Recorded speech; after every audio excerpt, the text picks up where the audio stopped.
got away safe and sound. Welcome to the Patron's Whisper. Come to claim your just desserts? Sorry, but you're not quite there yet.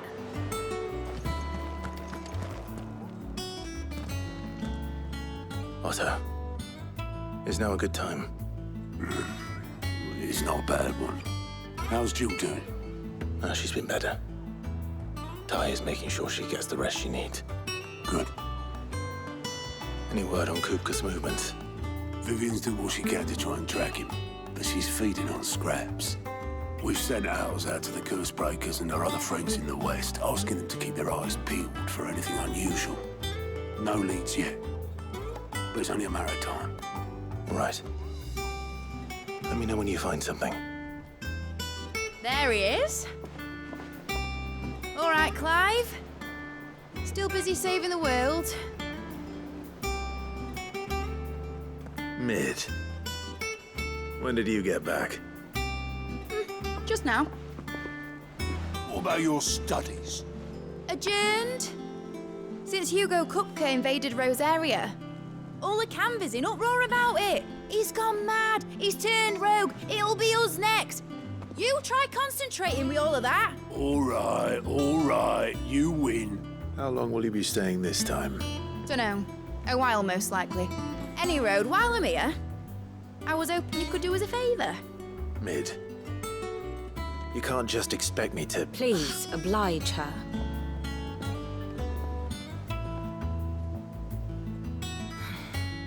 While we are busy tracking down Kupka, you should have a little time to spare. Professor! Now there's a face I haven't seen in a while. Shouldn't you have it buried in a dusty old tome? I did, till a familiar trill pricked my ears. As ever, your exuberance is a breath of fresh air, which successfully scattered the painstakingly assembled fragments of my thoughts. I'll take that as a compliment. Well, Clive, you heard the professor. So, I'll meet you in the storeroom when you're done. Wait, hold on. Breath of fresh air. Bloody tempest, more like.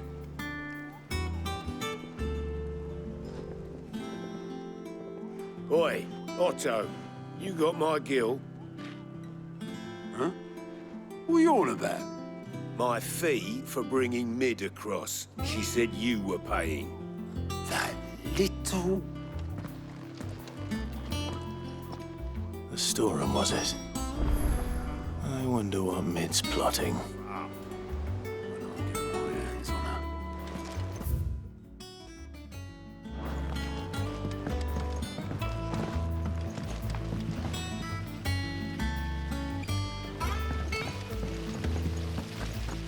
Blackthorn may be the manliest of men.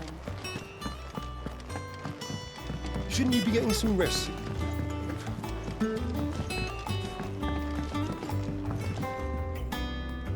You took your time. I'm a busy man, Mid. I'll get to the point then. I want to turn the room down there into a workshop like the one I had at Dad's place.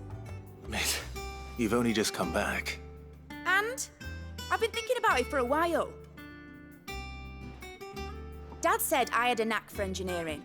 Told me everything he knew about it, then sent me off to Canva to learn everything he didn't. That was his dream for me. That one day I'd put my studies to use for the good of the cause. But I'm helping no one stuck at school. I've studied enough. It's time I put my knack to work. I know that I can help the people here, and I want to do it. Well. If Sid could see you now. All right? I'll tell Otto you'll be staying. I knew you'd say yes. Which is why I wrote up a list of jobs for you. For me? Who else? What do you want me to do? First things first, I need equipment and materials to start making my own. There's the designs for the stuff I need and the stuff it needs smithing from. The other materials I can work myself. Just need a generous benefactor to lay them on for me. Apart from the wood, I'll need a carpenter for that, but I can just borrow yours. Is that everything? For now. I'll let you know if I need out else.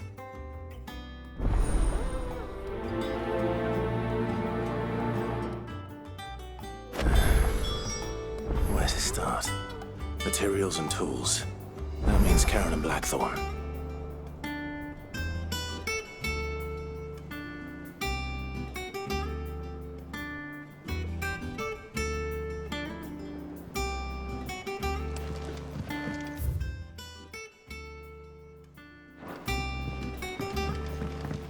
Sid's gonna chop off Kupka's head this time.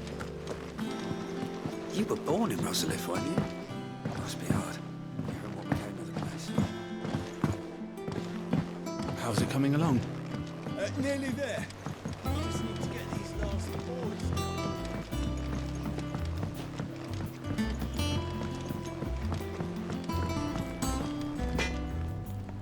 Blackthorn, you busy? What does it look like? I have a commission for you. From Mid. She requires certain tools.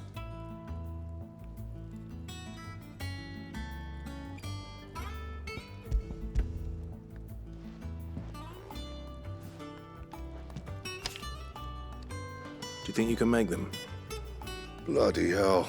What's she planning to build with this stuff? An airship? I'll see what I can do. Tell her I'll bring them over when I'm done.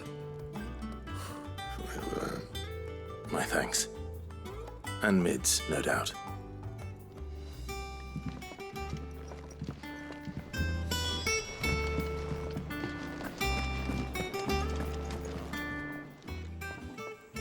Was wondering where you'd got to. Mid's back from Canva. Have you seen her? Just now. She's planning to set up a workshop in the stores and ask me to buy her some materials. Here's the list.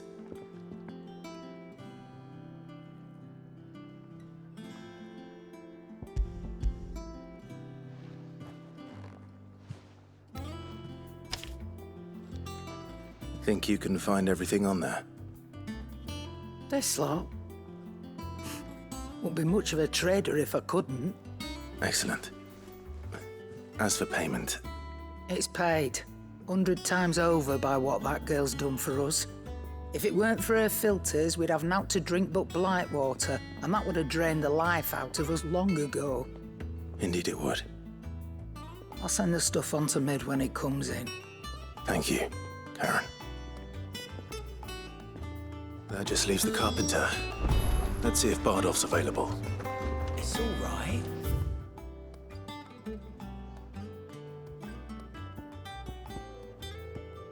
See, there's nothing to fear from Kupka.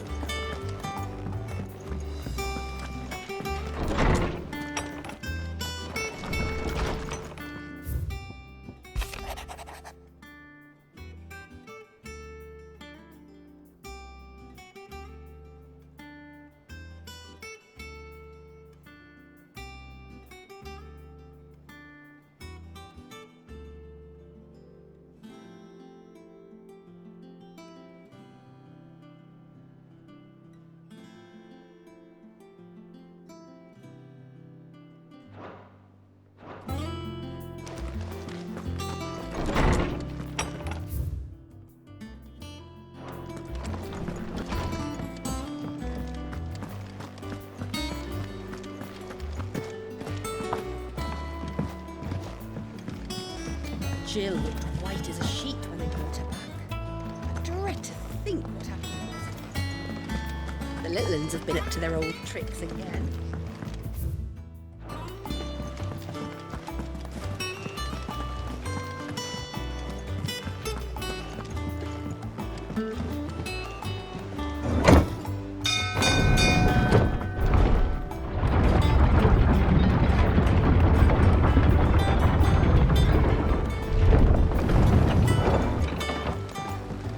Good oil in this should be enough to keep it. How do, Master Sid? Bardolph. Mid's looking to build a workshop in the storeroom, and she needs the aid of a skilled carpenter. So naturally I thought of you. Well, I'd love to help the young miss however I can. But I'm afraid I got my hands full just keeping this place afloat. There's holes need patching, and if I don't patch them, we'll all of us sink into the mere. I'd gladly spare Mid all the time I have, but the sad truth is, I ain't got none. I see. don't have to be me, though, does it? What about that other fella? You know, the one over at Martha's Rest. Bernard, was it? That's right. And he is a friend of the cause. I'll ask Martha if she can spare him. Thank you, Bardolph. Least I could do.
Ah, Clive, what brings you to the Rest?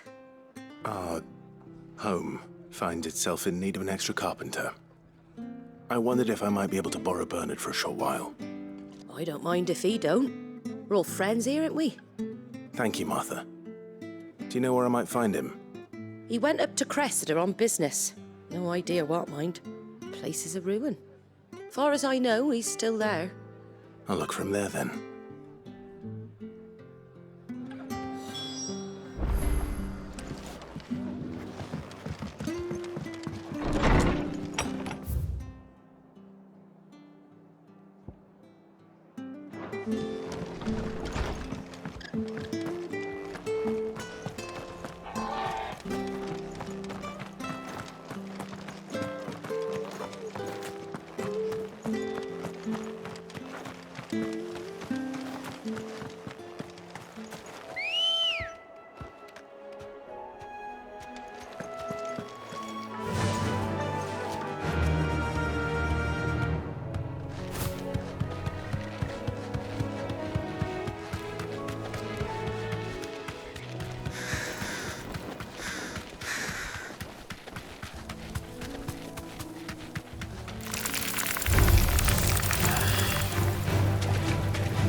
Be safe.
If it ain't the lad who saved my life. What brings you to a place like this? You do, Bernard. Martha said I might find you here. I have a proposition for you. Oh, do you now?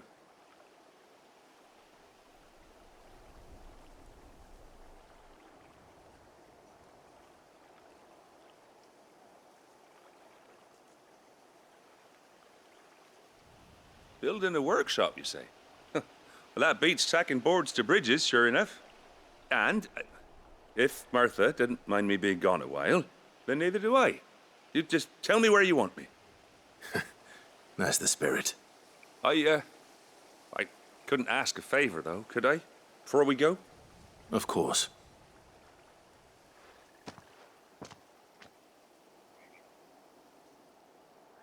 Well, that there is Cressida, where I grew up. Ain't much left of it now, though. Except my parents' graves. But I came up here hoping to visit. I even patched up the bridge to get across. Only to find the place crawling with fiends. But you're a dab hand when it comes to dealing with beasts and bogles, ain't you? Any chance you could, It's the least I can do. Well, thank you kindly. And take care.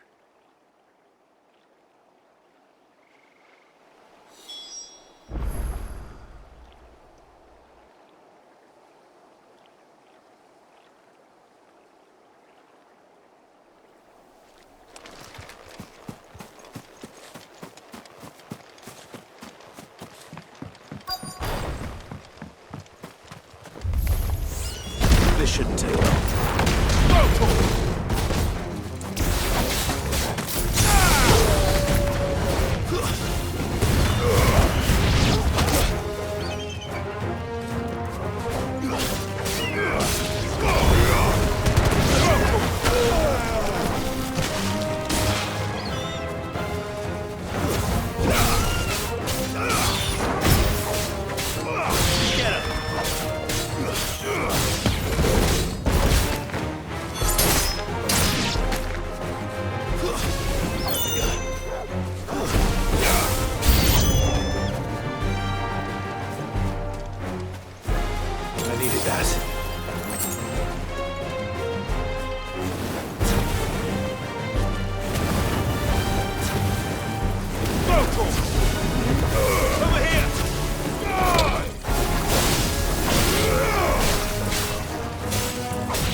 That should do it. You made short work of that lot. Thank you, son. Now my folks can rest in peace once more. How long is it since the village was abandoned? Oh, People started packing their things after the duchy fell. Between the Blight and the Imperials, you just couldn't make ends meet. Must be nigh on a decade since the last wagon left. Though it may as well have been a century, looking at the place. This isn't the Cressida I remember. I'm sorry.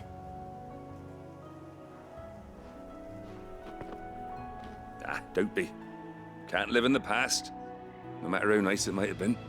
Soon as I'm done saying a prayer for those that raised me, it's onto your hideaway. I'll meet you there.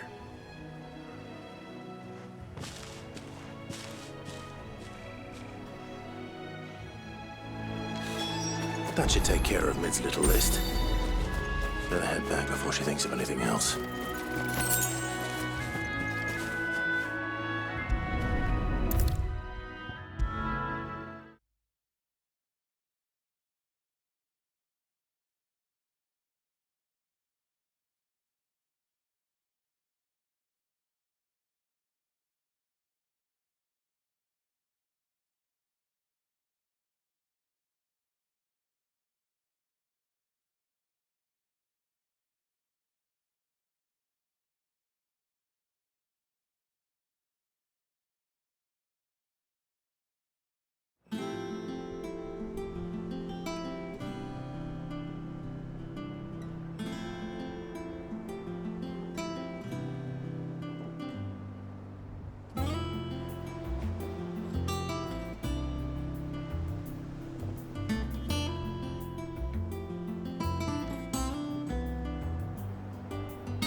All right, Clive. You've all done then? I am. I've placed your various orders, and a carpenter by the name of Bernard is on his way from Martha's Rest. That's brilliant. Thanks, Clive. Is there anything else you need? Nope. Blackthorn and Lady Karen have already sent over everything I asked for, and I've got all my plans drawn up. So as soon as Bernard gets here, we can get to work. I can't wait.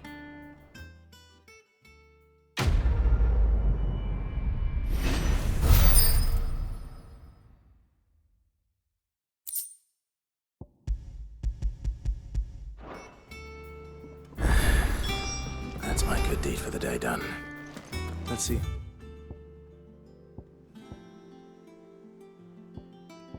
Jill's faring. Shouldn't you be getting some rest, Sid?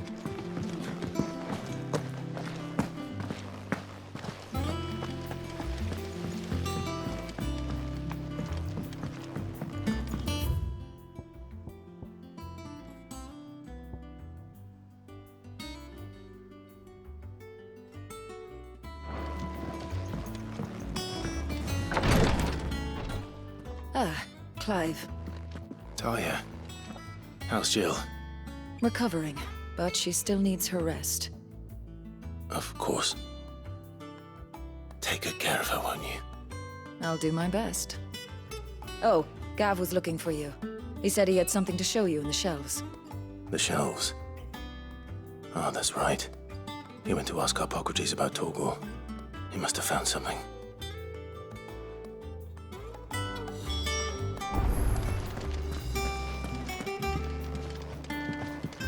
I'm feeling a lot better, thanks to Talia's remedies. But she insists I rest.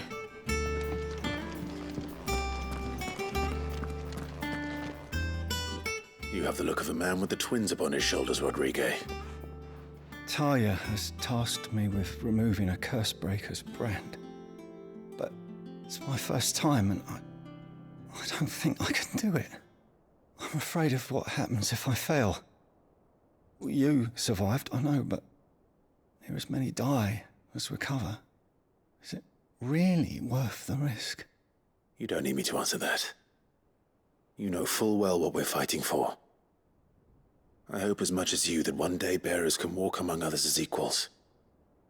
But until that day, a brand is a burden, and we must lift that burden in order to go undetected.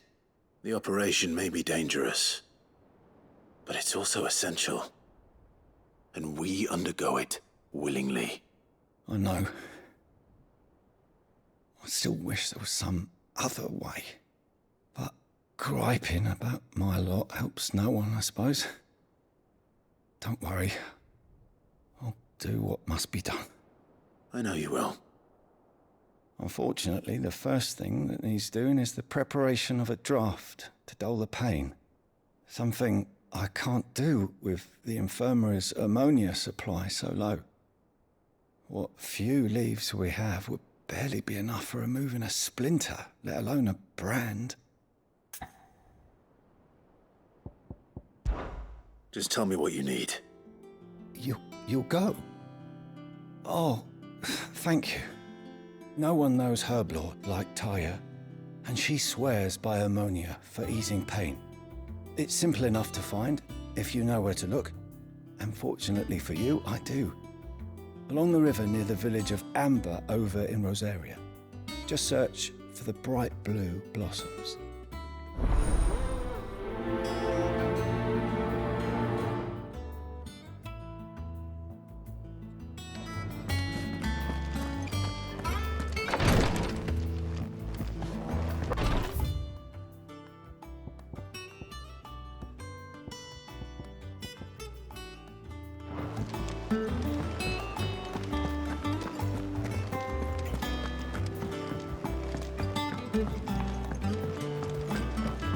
The little ones have been up to their old tricks again.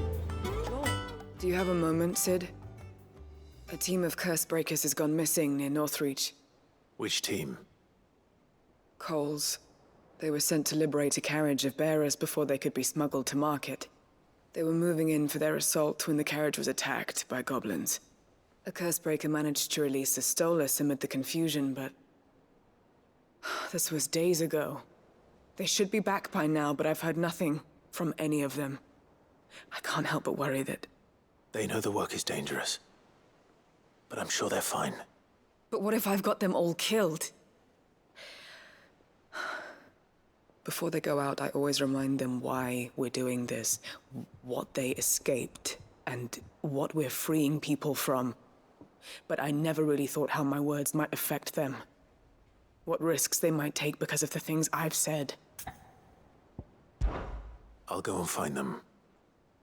We'll both rest easier knowing they're safe. Thank you, Sid. And I'm sorry to trouble you with this. The plan was to intercept the slaver somewhere in the Dragon's Eyrie. I can't tell you much more than that, I'm afraid. That should be enough to go on. If they were there, Torgal will track them down.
The river was easy enough to find. Now for those herbs. Don't get surrounded.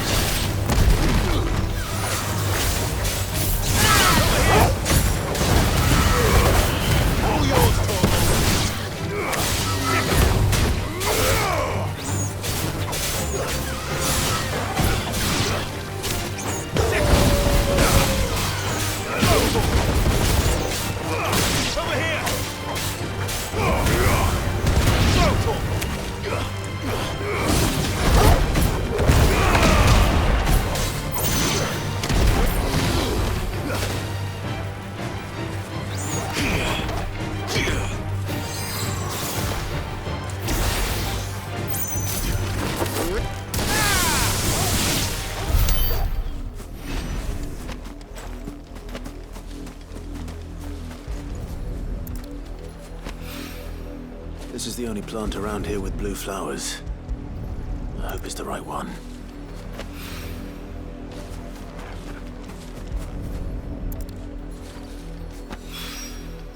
Should be enough to keep the infirmary stocked for a while. Hopefully this will put Rodriguez's mind at ease. Yeah.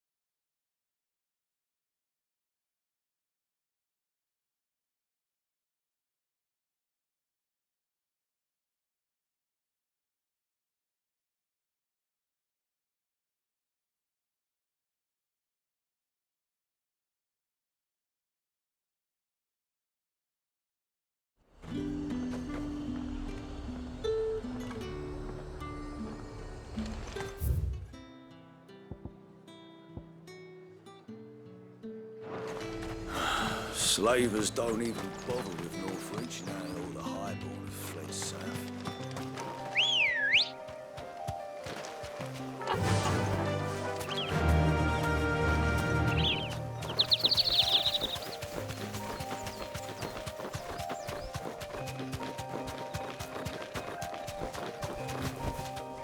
Straight home now.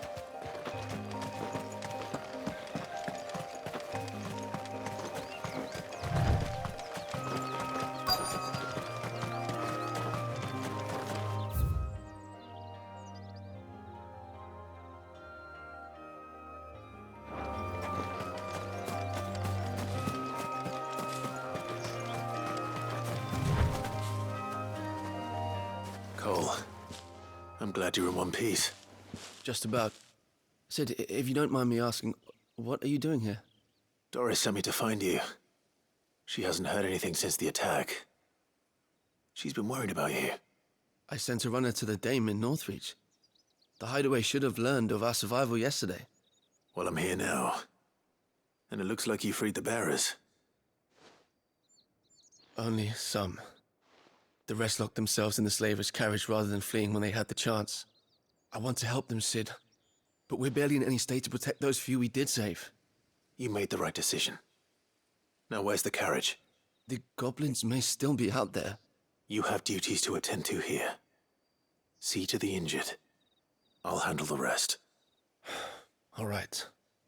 Just follow the path to the south. You'll come across the carriage soon enough. And please, hurry. If the beastmen get to those bearers, the poor souls will be eaten alive. I won't let that happen. Thank you. And Sid, it's good to see you.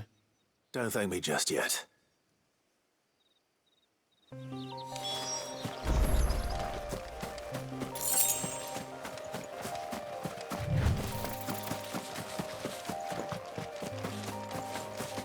They're trying to get into the carriage.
Who are you?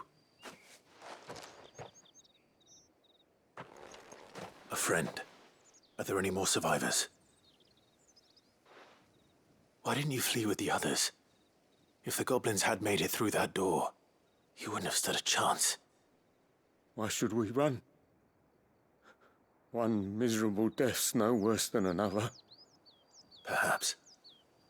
But we're here to give you another choice. Freedom, safety, the life you've been denied. Come with us. Let us protect you. Sid, I couldn't just let you... You weren't too late then. Thank the gods. This man risked his life to save yours. To give you a second chance. Fine. Do with us what you will. What we'll do with you is take you to safety. After that, it's up to you. Your lives are your own now. You can leave the rest to us, Sid. We'll get everyone back to the hideaway. Thank you. I'll let Doris know we're expecting new arrivals.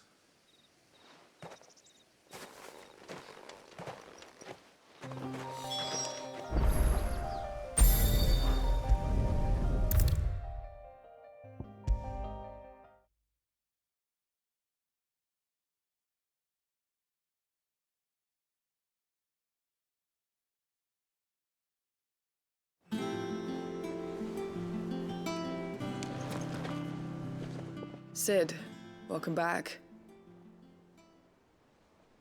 A Stolas from the Dame arrived not long after you left. If I'd just waited a little longer, I might have been able to deal with things myself. Or maybe I wouldn't. I keep making the wrong decisions. Cole and the others got home safely. You made exactly the right decision. No, I was lucky. I've been tracking that slaver for months, and then I sent Cole and you after them woefully unprepared. What kind of leader sends people into danger without considering all the risks? I should have urged greater caution, told Cole to be wary, to pull back at the first sign of trouble. We swore the same oath as you, Doris. It's good to see you safe and well, Cole. I'm sorry. With all due respect, we Cursebreakers don't risk our lives because you commanded of us. We risk them because we believe in our cause.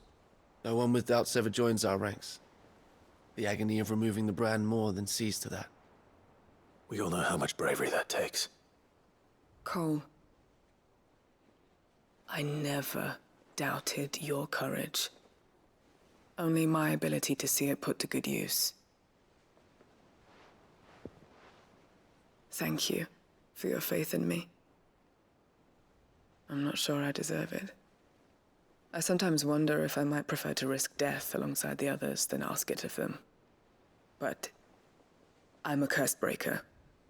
I swore an oath too. I have a role to play, and I must trust that I'm the right one to play it. You will. In time.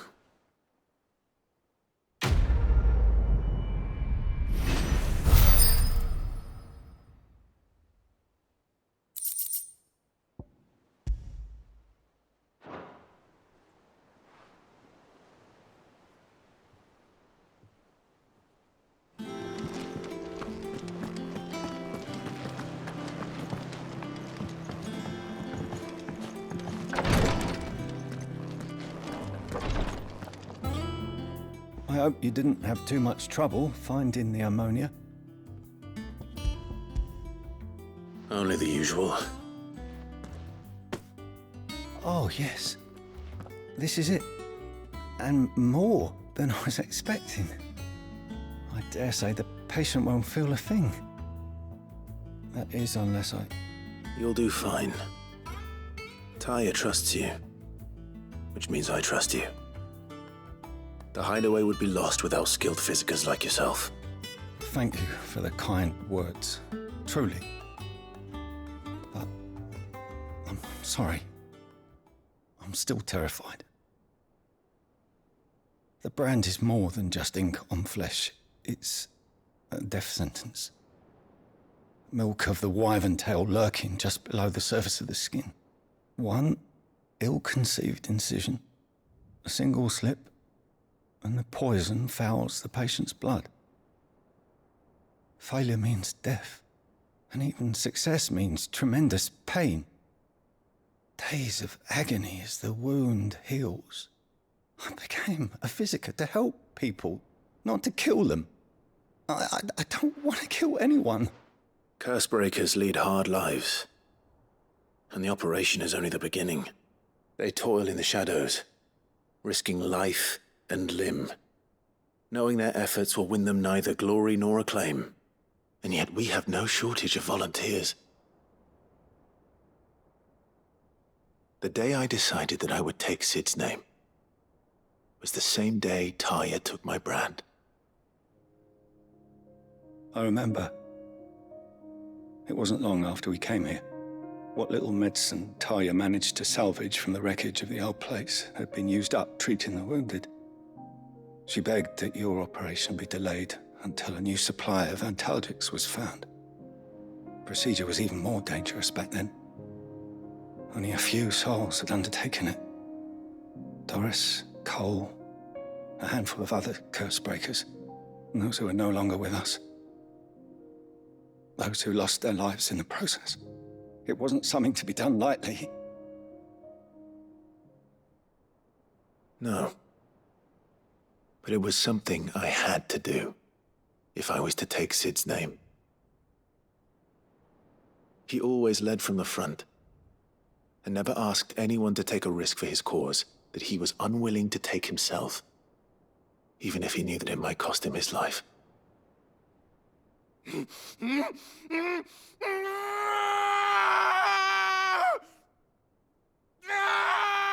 Hold still, Clive! Hold still!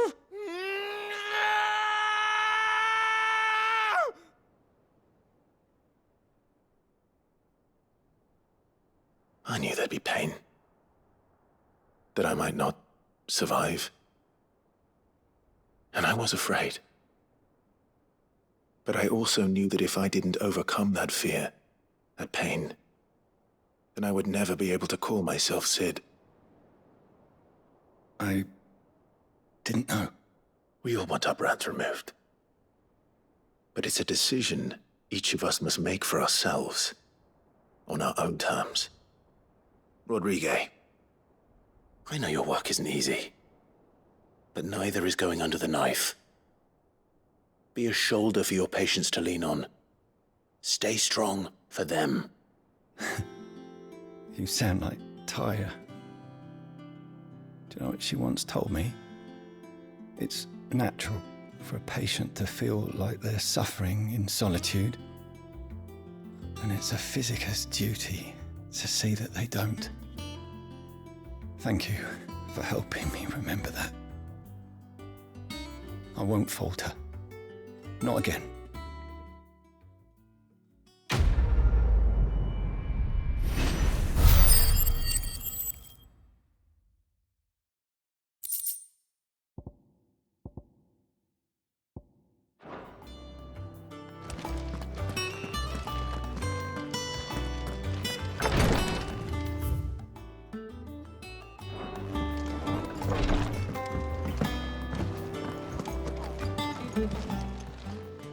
How may I help you today, Clive?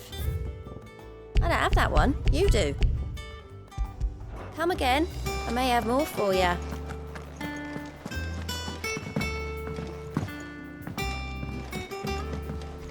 The little ones have been up to their old tricks again. Jill looked white as a sheet when we brought her.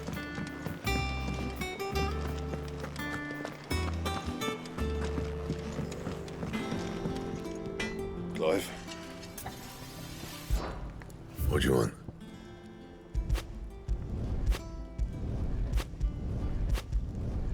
Not bad, if I do say so myself.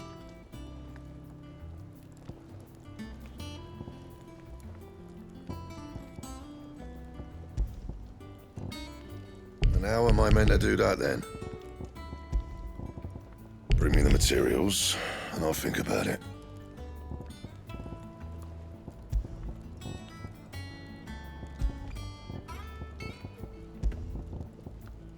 That it?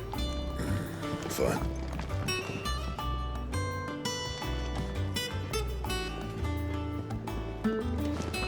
It's all right.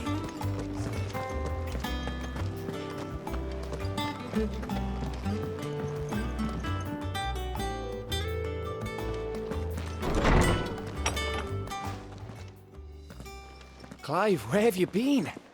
I've been wanting to ask you something about Torgal. Where did you get him, like, in the first place? My father brought him back from one of his expeditions into the Northern Territories. They were crossing a snowfield when they heard his cries, and seeing no sign of his pack, they took him in. What do you reckon, Torms? It certainly adds weight to the theory. Clive, I believe that Torgal may be no mere hound, but a rare frostwolf, an animal native to the far northern reaches of Valisthea.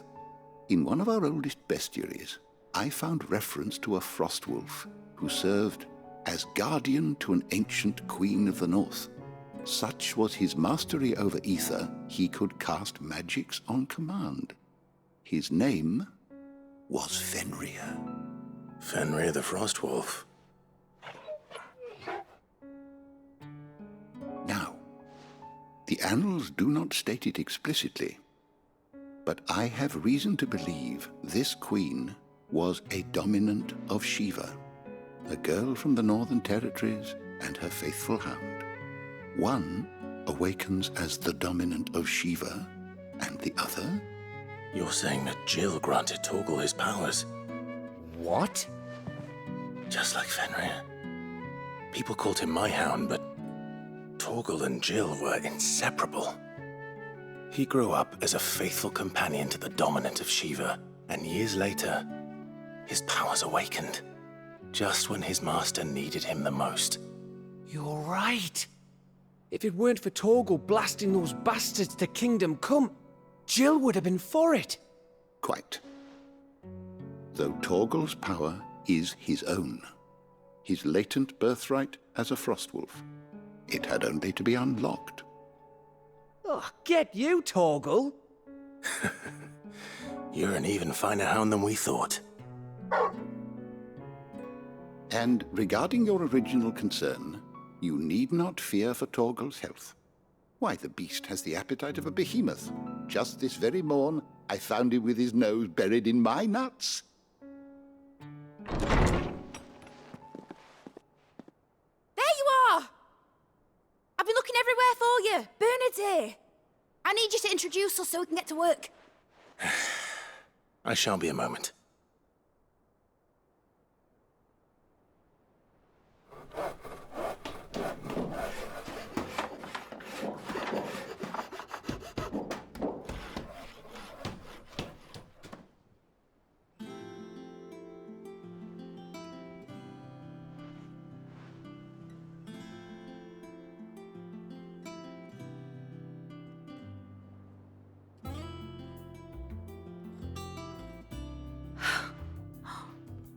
Isn't it brilliant?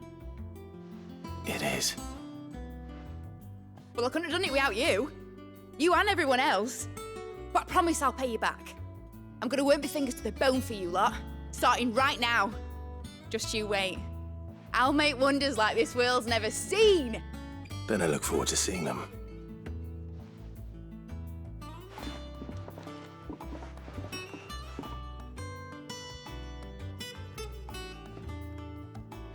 Now that that's settled, I wonder if Vivian's made any progress tracking down Kupka.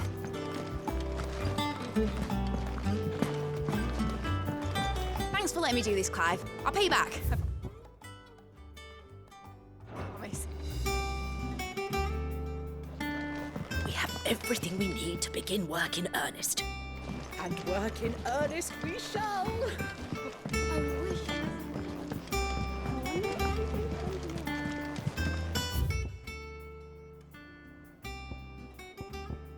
I think I'll wait till mid's away to take it towards the dungeon.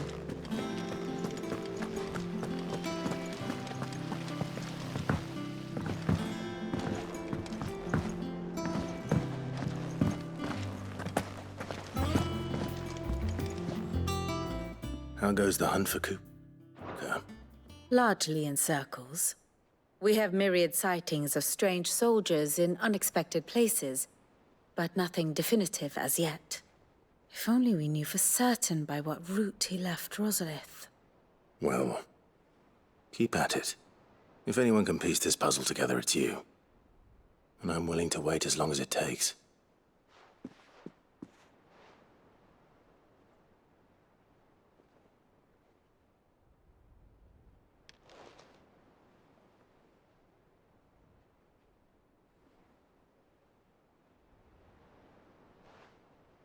What?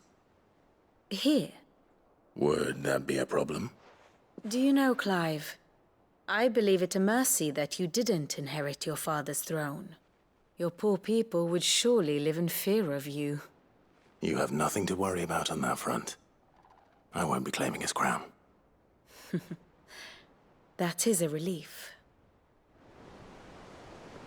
Clive, have you got a minute? We, have a guest. A guest?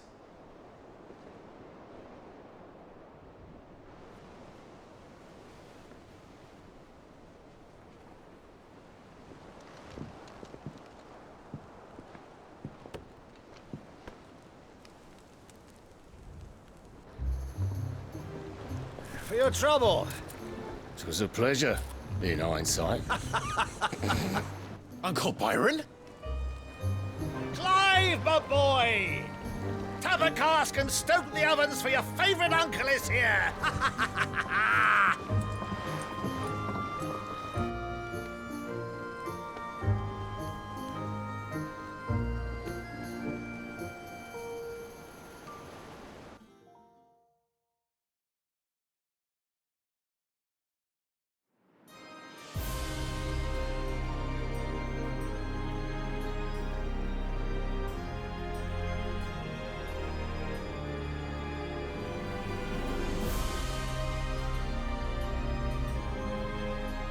The Dalmekian government sues for peace.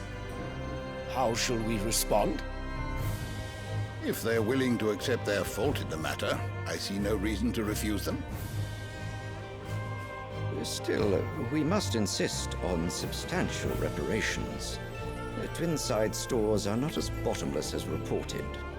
Aye, and we have many more mouths to feed. We shall just have to have the Dalmecs empty their treasuries for us.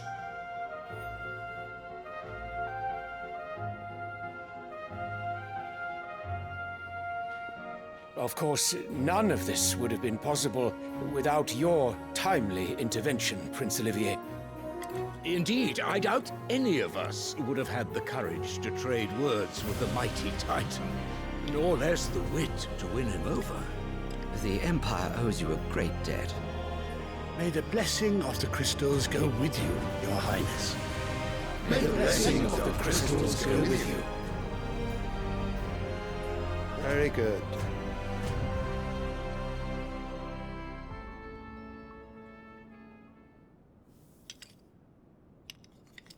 Now, let us come to the question of precisely when the Dalmecs will withdraw their troops. Dion's fire could rid us of them in mere moments.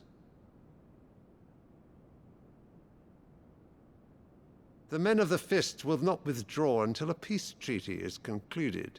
So let us keep the negotiations open, give them time to gather what gold and trinkets they can, and once they deliver that which we demand, what worth is a piece of parchment? Your Radiance, were Prince Dion to take the field, the enemy would surely send their own dominant to meet him. And while His Highness would of course prevail, there would be heavy losses on both. You need not fear Hugo Kupka. He is engaged on the Western Front. Even were the Dalmecs to send for him, he would not arrive in time. As much as I would enjoy witnessing a clash between Bahamut and Titan, it is not to be.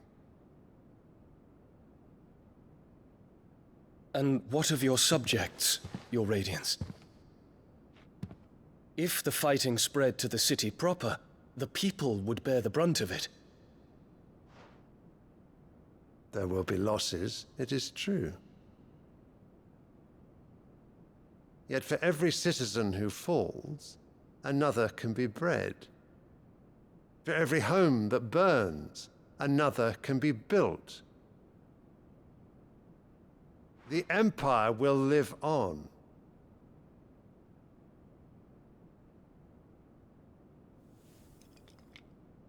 Dion? Yes, sire.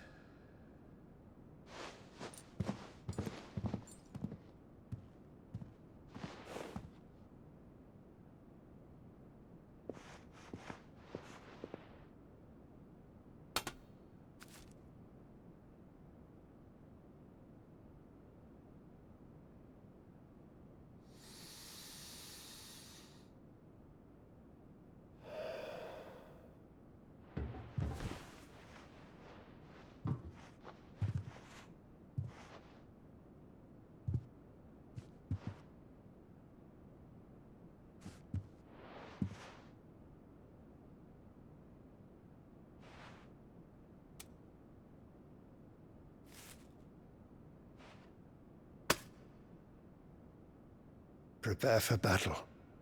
But sire... Do not make me repeat myself. Return to your camp and await my orders.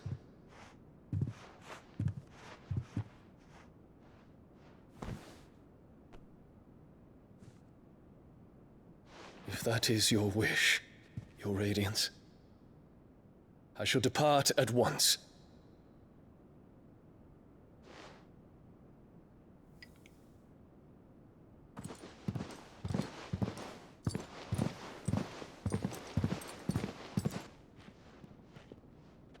May Gregor forgive you.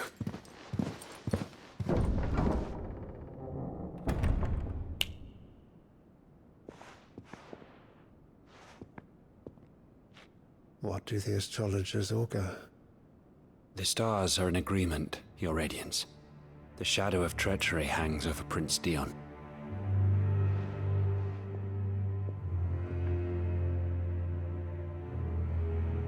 So Annabella's tales were true. You disappoint me, Dion.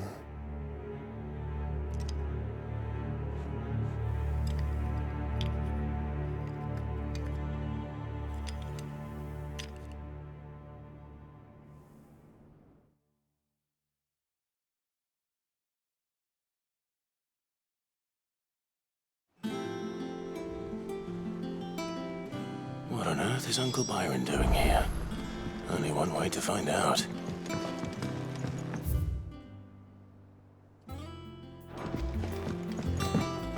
The little ones have been up to their old tricks. It's just one thing after another around here.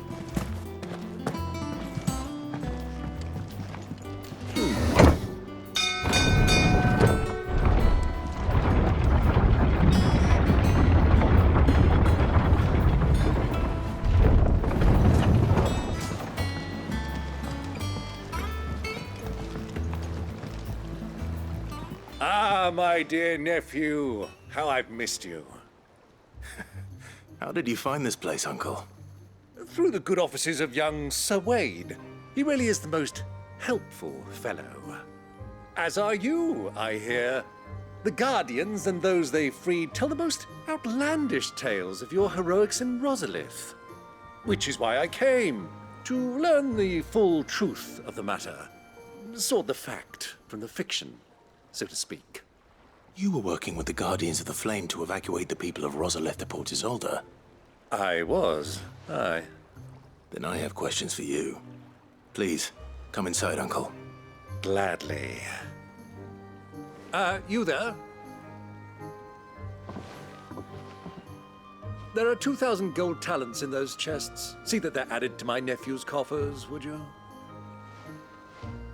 2,000?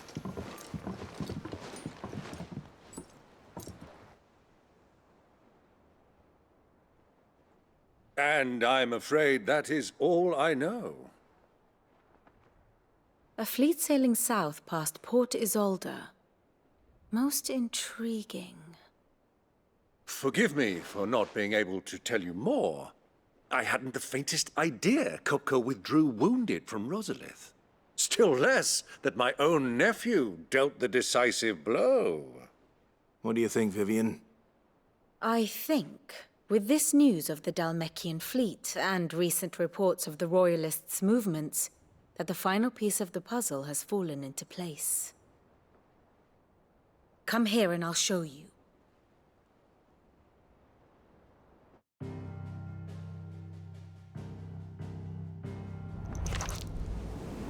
It is known that Kupka's forces entered Rosaria via its unguarded coast. So can the same be said of your visitors from Waloed?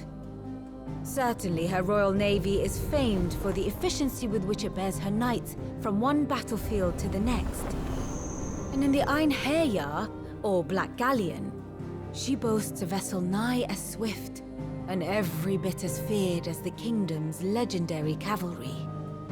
A fitting flagship for a land apart, her naval presence being crucial to her ambitions beyond Ash. Yes, it seems safe to assume that the Royalists did indeed enter Rosaria from the sea. So then, had you a vested interest in Titan's survival, whither would you take him? Why, home to Drake's Fang, a place rich enough in ether to conjure the magics needed to mend his hurts. But would that not entail an arduous voyage around the Southern Cape? Let us say that the Royalists did put ashore with a mind to spirit Kupka away from under your very nose.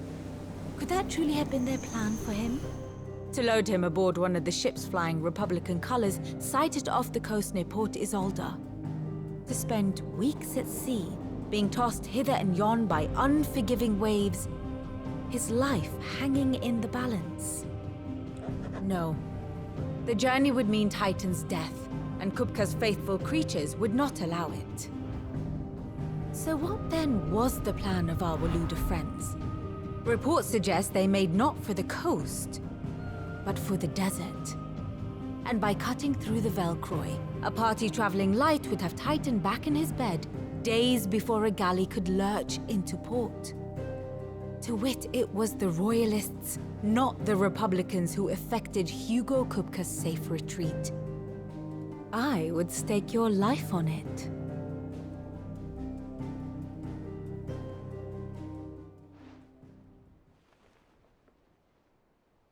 So it was the Waludas who spirited the wretch away. Now I think about it, there was something a little strange about the ships I saw. The men seemed almost crestfallen, as if in mourning, as if they believed, or were made to believe, that their master was dead. You have a keen mind, Lord Rosfield. And you have your answer. To find Kupka, you have merely to follow the Royalist trail across the Velcroy. It may well have gone cold by now, but as they say in the Republic, all roads lead to Drake's Fang. Allow me to accompany you part of the way. As luck would have it, I had intended to journey Canberward on business after visiting you here. The Fang would be but a short detour. I'd be glad of the company. Give me a moment to make ready. I need to tell my friends what we've learned, and where we're going. Very well, but be quick about it, my boy. Time waits for no man.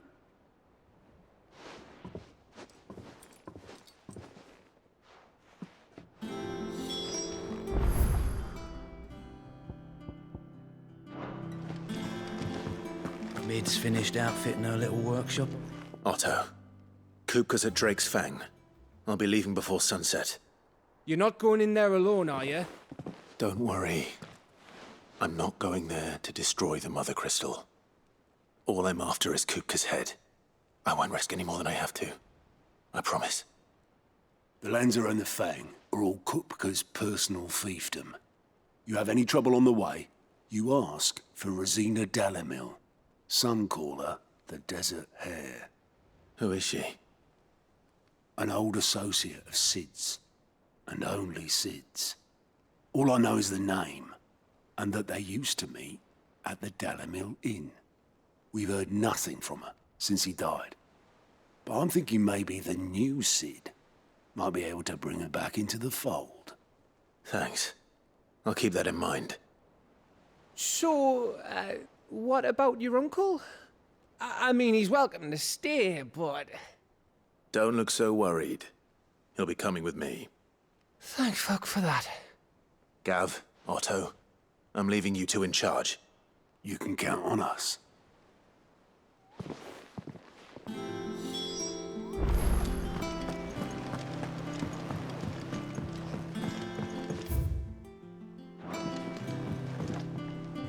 All right, Uncle.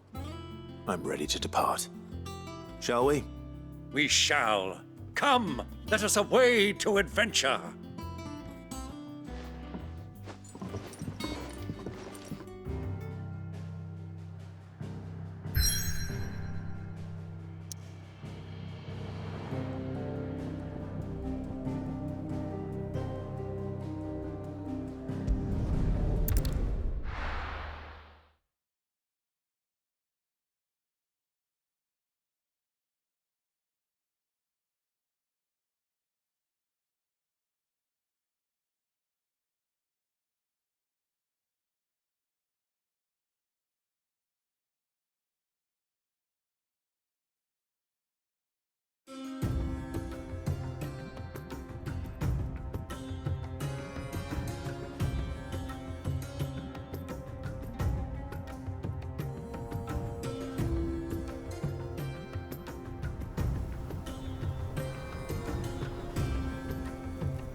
I was a young man when last I walked this path.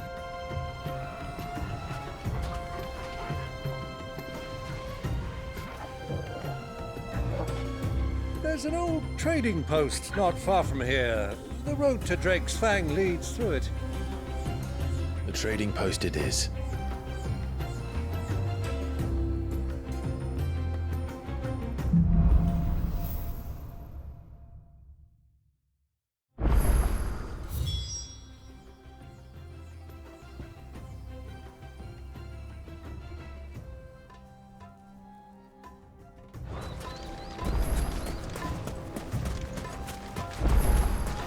Our destination lies over that dune, beyond the ruins. Mark 'em well, Clive. It's all too easy to lose one's bearings in the sands.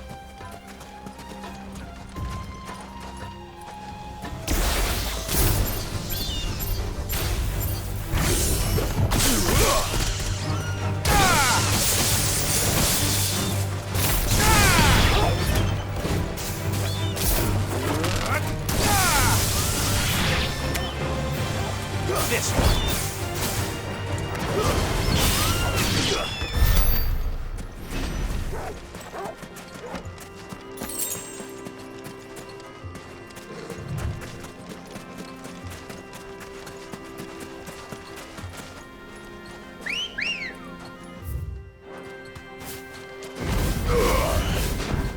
Ready, go?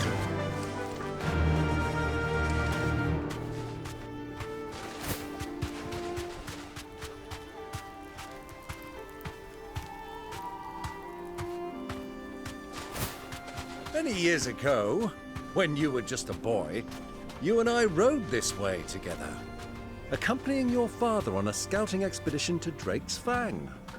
He let me come with you. I'm not surprised you don't remember. It was just before Joshua was born. You were so eager to be there when your brother arrived that you whipped your chocobo too hard on the journey home and fell from the saddle. I shall never forget how Elwyn fussed over you as you sat in the sand, bawling like a babe.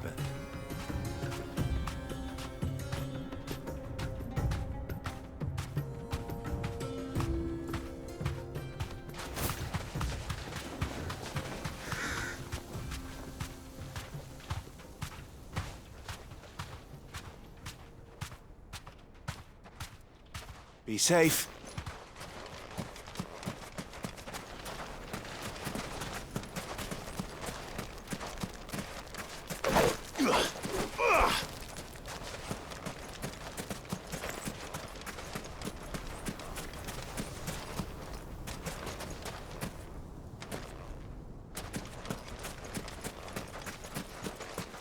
So, Lord Cook has finally made his move.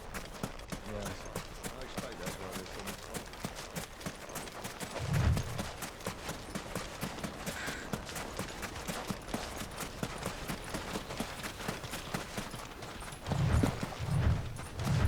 from. Ah, there she is. The good old Dalamil Inn. Do you know, this heat has given me quite a thirst. Quick drink before we press on?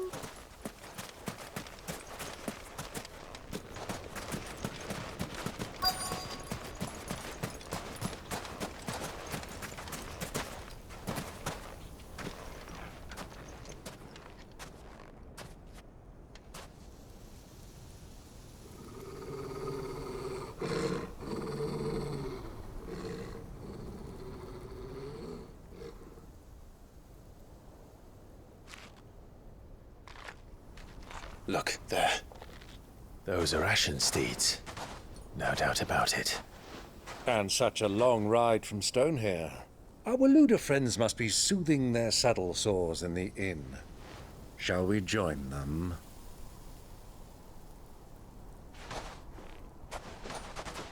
Run along and play now, Torgal.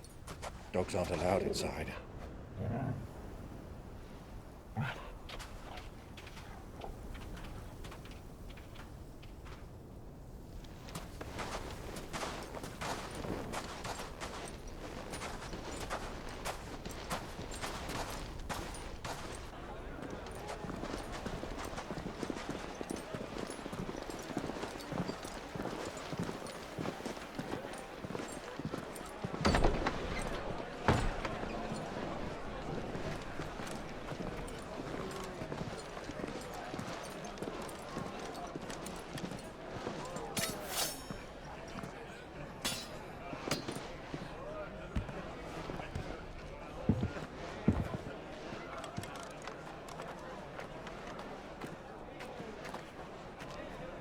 Good day to you. Eating?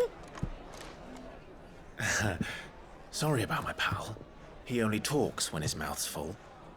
What do you recommend? Well, if you're after something light, we do a fine chocobo soup with lentils and honey. 2 bowls of that, then. An ale. Right you are. Hey, girl! Coming! Your pal? Would you rather be my squire?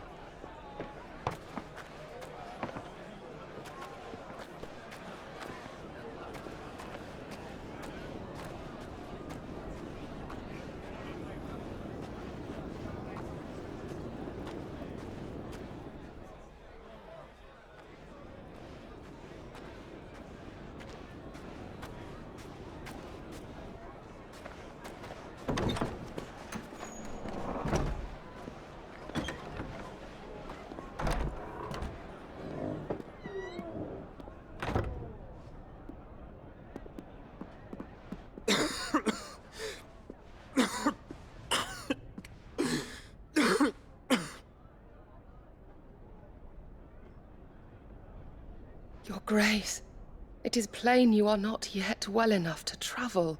If you would only let me take you to someone who can better attend to your ills. No, we must press on. Prince Dion has returned to his camp and will soon depart for the front. I must speak with him at all costs. Miss this chance and I may never get another. You do understand that?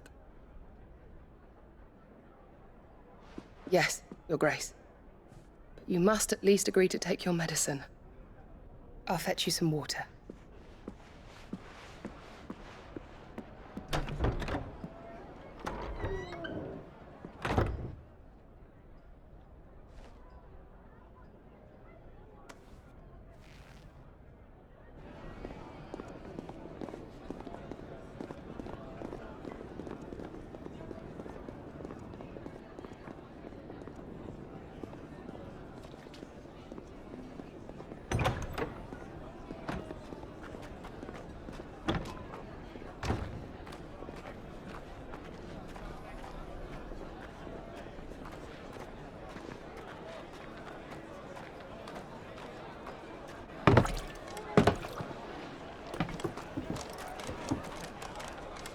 Keep watch, they tell us. But all I see is sand. I hear they got our guest back to the Fang without any trouble. We'll be leaving soon enough. Why the Lord Commander dragged us all this way just to save that blockhead skin, I'll never know. Dominant or not, he's a bloody idiot. That'll be Cooker, then. Well, let's get this down us. We've a long way to go. Hey, you!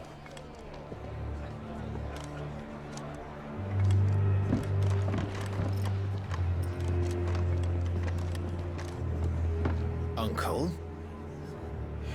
Sorry.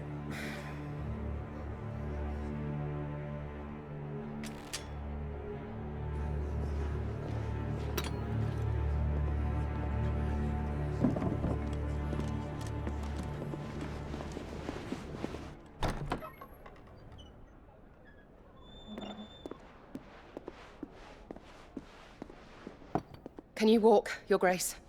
What's wrong? I fear trouble may be brewing downstairs.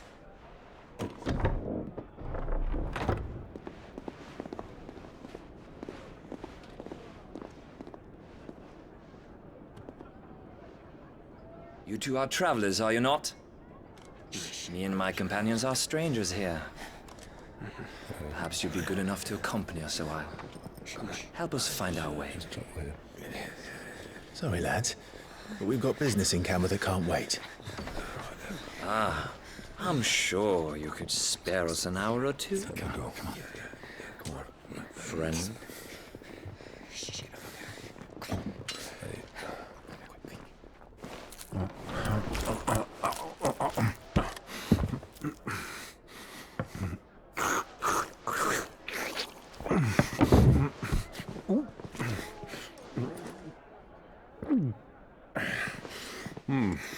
I'm afraid we don't have a moment to lose. Stay back, Uncle. Gladly.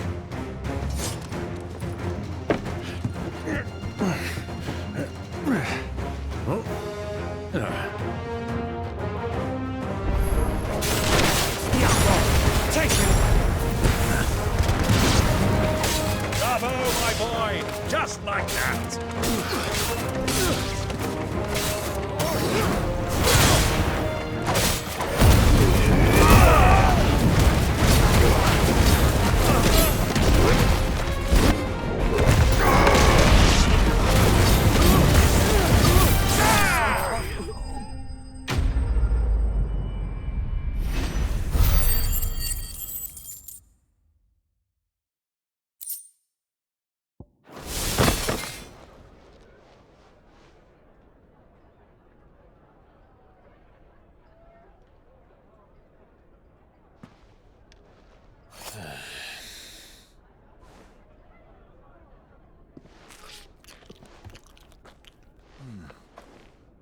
For your trouble.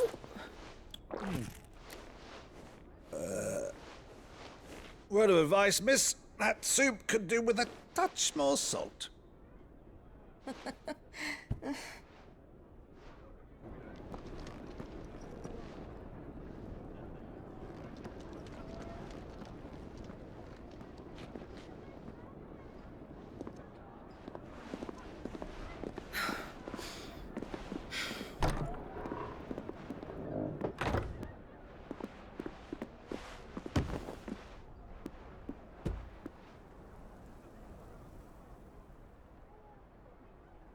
Now's our chance.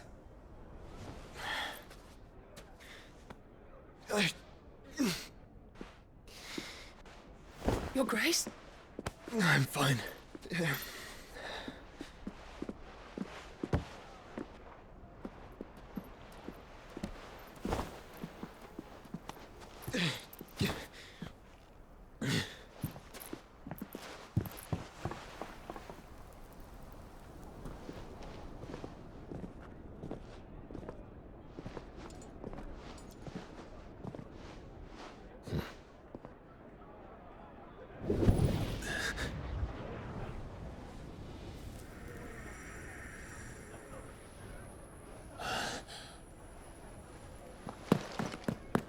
Clive?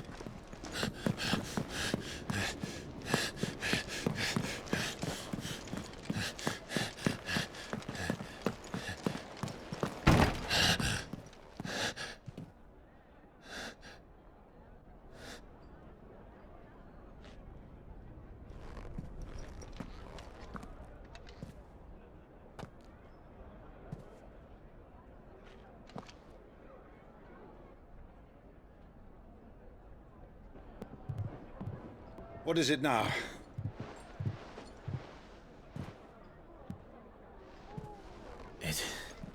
It's nothing. Let's go.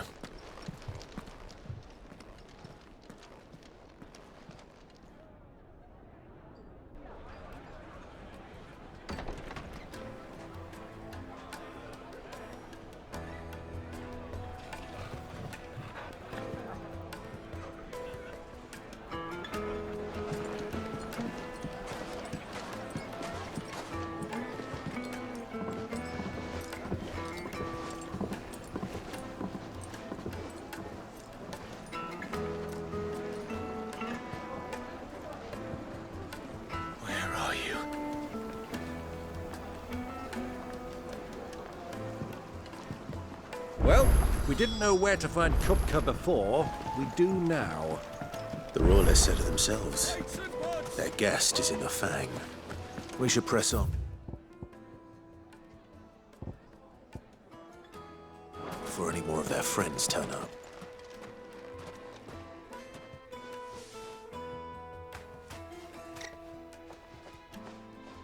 Ah, they've closed the road. And it's the only way from here to the Fang. It would seem Lord Kupka is not accepting visitors at present. We have to get through that gate. Not by force, I trust. We've attracted quite enough unwanted attention already. By guile, then. Perhaps the Desert Hare can offer us her aid. Rosina Dalamil, woman of mystery. But how will we find her? We know naught of her but her name. And that she was working with Cid. Cid's other collaborators have all been people of means, the wealthiest and most successful members of their communities. I'll wager this Rosina Dalamel is the same. That would certainly help to narrow the search. We need only inquire as to who is in charge of the town. And that's exactly what I mean to do.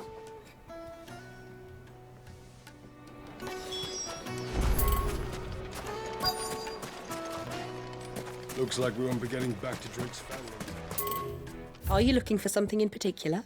Go with Gilbert. Light it, for Gilbert's sake. Bearer, aren't you?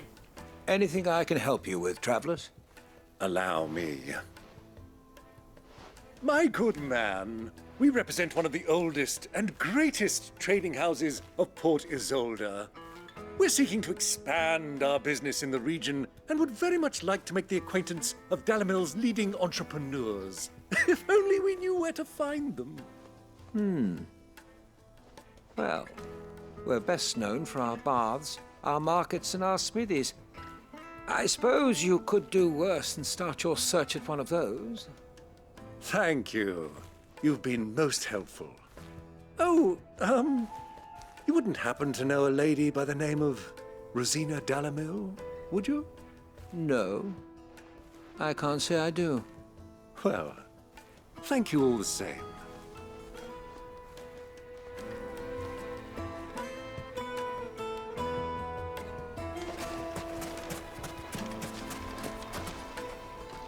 What do you want? Can't you see I'm busy? I won't keep you long. I'm looking for someone. A woman by the name of Rosina Dalamil. Do you know her? Never heard of her. Is that all? One more question. If I wanted to find the richest trader in town, where would you recommend that I look? Oh, that's easy. The Briar's Kiss. Don't find a finer smithy this side of the strait. The owner's only a young sprig, but he's got all the right ideas. The Briar's Kiss, you say? Thank you. I doubt this young sprig is the person we're looking for. You said Cid's contact was likely to be an influential sort.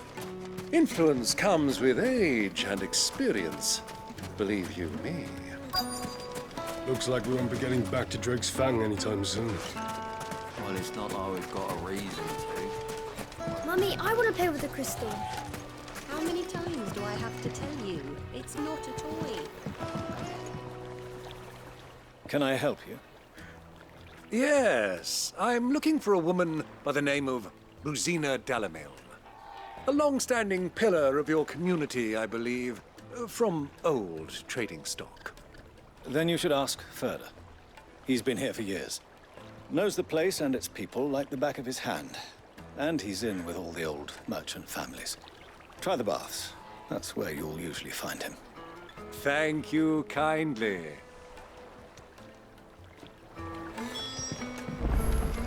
Well, it sounds like we have our man.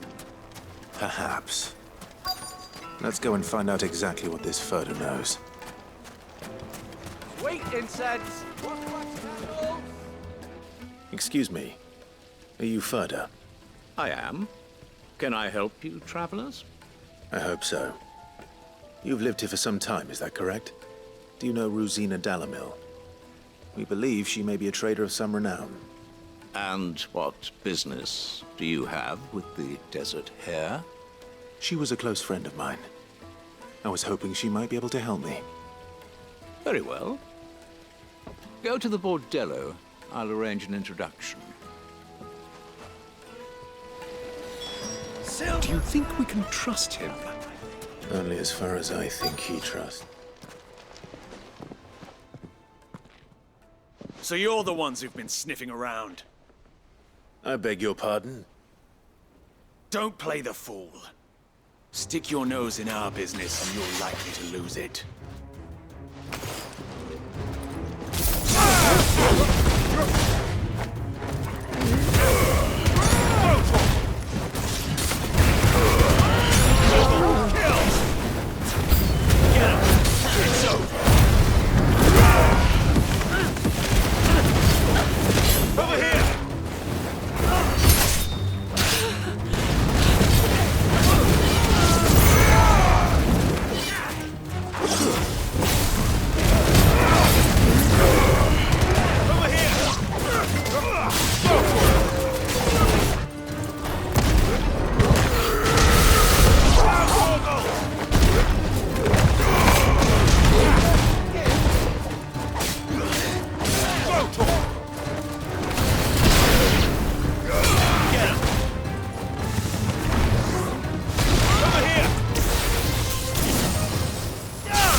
Who are you working for?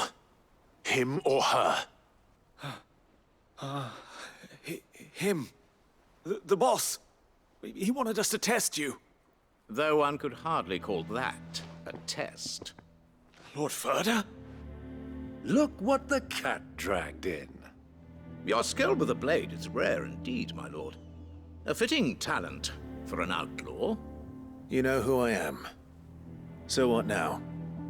Call in the Men of the Rock and collect the bounty? That isn't my decision to make. Our work is done. Take him to meet his precious Rosina. She will be interested to make his acquaintance. Yes, my lord. To the Lock of Leisure, then. To the Lock of Leisure.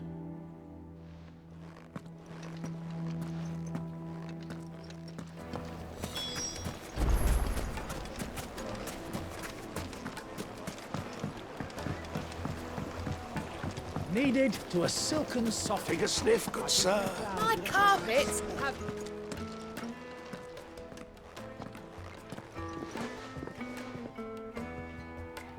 Is this the place? Lubo's Forge. The Briar's Kiss.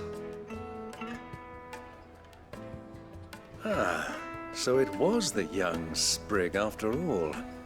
So much for Rosina Delamil being a woman of experience. How wrong I was. It was an easy mistake to make, Uncle. After all, it must have been years since Sid last saw her. Sorry, him. Whoever this Lubor truly is, he's clearly a man of means. I'd say he deserves our respect. See that he gets it.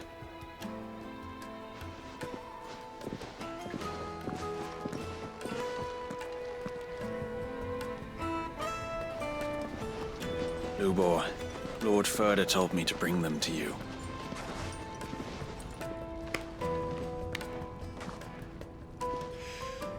My boys tell me you're in need of assistance. Sid the Second? I won't waste your time. I need passage through the south gate.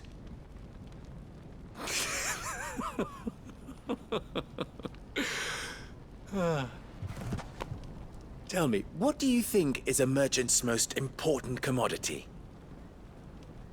Why, trust. Everyone knows that. Without it, you have nothing. And nothing is exactly what you have. And so, for you, I, too, have nothing. I'm not in the business of helping every lost puppy that wanders in off the street. I'm a busy man, as you can see. Let's leave this mummer to his farce. By all means. Find someone else to help you on your way. Just be sure to tell them you're not the two travelers from the inn the guards are looking for. Don't want them jumping to conclusions, do we? Why, you... So, what do we need to do to earn your trust?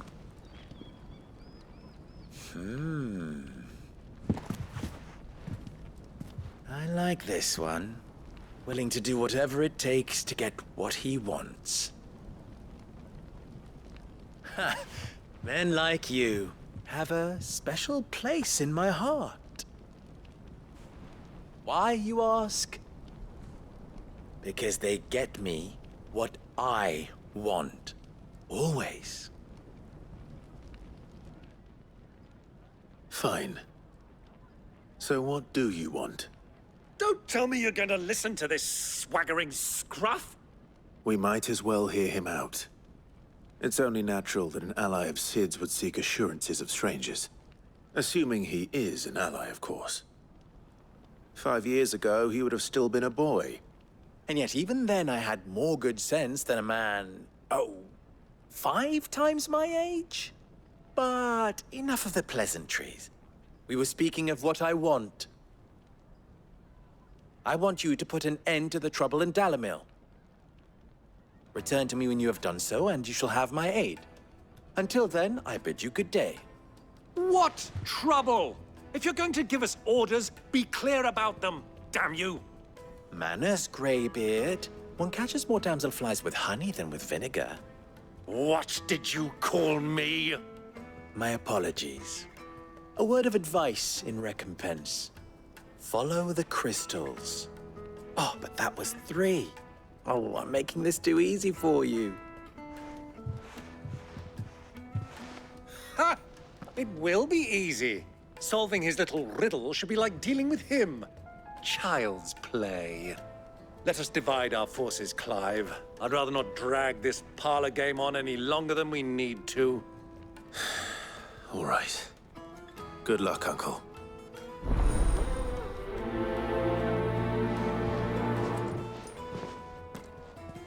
I thought we were the only ones causing trouble in Dalamil.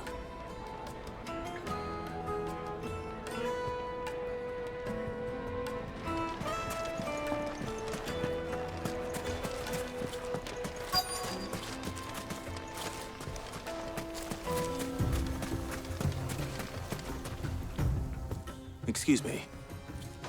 Is it true there's been trouble with crystals of late? You've heard, then? I've heard rumors. Damn thieves. Pilfering the crystals that were meant to fill our cups and light our stoves. Us common folk have hardly had a shard to share between us these last few moons. And it isn't as if we can buy them on the black market either. Whoever's taking them, they aren't sharing.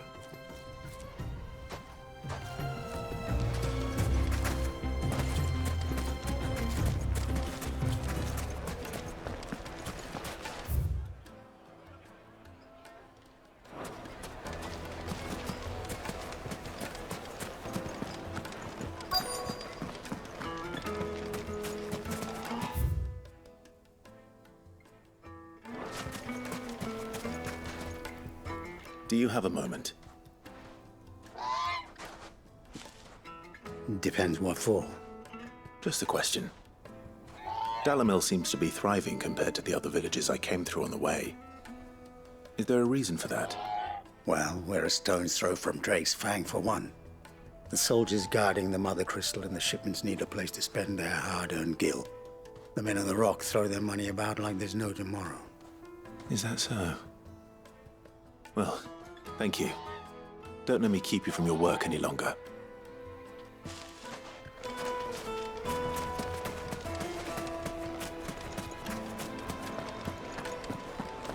A deposit. Fresh bread, warm from the oven. You wouldn't believe how much he gave me. Well, I hope you... What can I do for you, soldier? Need that sword polishing? I'm not a soldier.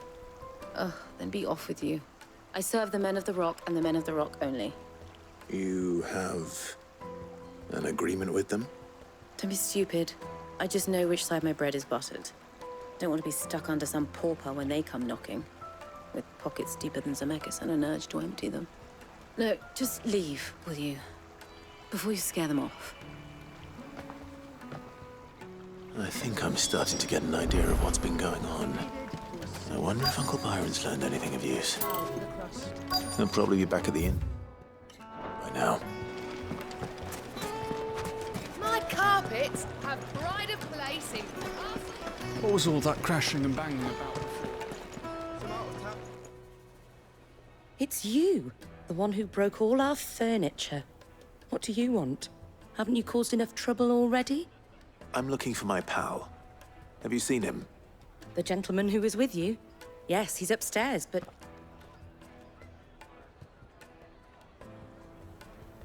Thank you. I'll go and fetch him.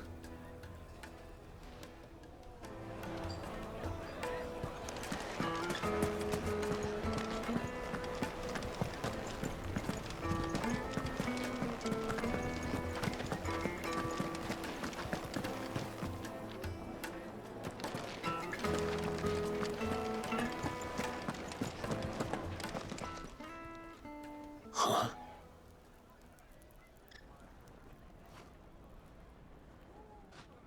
Will this suffice as a deposit? By the sands. That's a black pearl. One of the many treasures in my collection that I would be only too happy to part with, should you give me reason to do so. All right. I'm sure that we can come to an agreement, but not here. What are you doing, Uncle?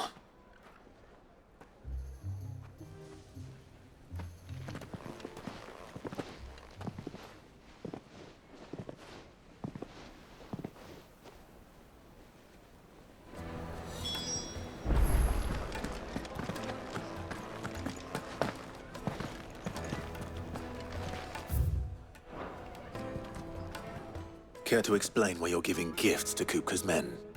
Bait, my boy. One cannot catch one's prey without it. And I do believe I've snagged us quite the quarry. I started by asking around the markets as to where I might purchase crystals. I had no luck, of course. It's forbidden to trade in such things. But my uncharacteristic indiscretion just happened to attract the attention of those uniformed ruffians.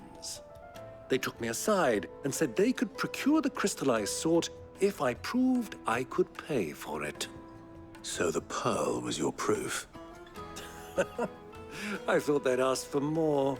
A second-rate specimen like that would only fetch 500,000 or so. A small price to pay for admittance to the underworld. But enough about my little act of subterfuge. What did you discover? That the supply of crystals has dried up of late. And some people seem to think they're being stolen. Meanwhile, members of Kupka's private guard have been spending money all over town. I'll wager those soldiers you've been talking to have been siphoning off crystals meant for elsewhere, and pocketing a profit. I'll wager you're right. We'll meet with them then, just as you arranged, and put an end to the trouble Lubor spoke of. Ha! That preening popinjay thought this would be difficult. It just goes to show, one should never underestimate a Rosfield. We'll soon wipe that smirk off his face. I arranged to meet with the soldiers in a secluded corner of the Velcroy, far from prying eye.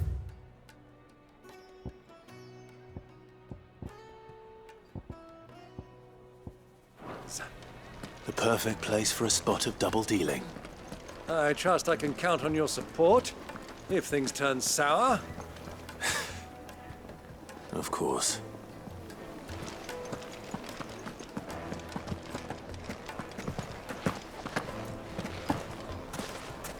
The inn's a mess of blood-soaked splinters, thanks to you. At least you can let us clean up in peace.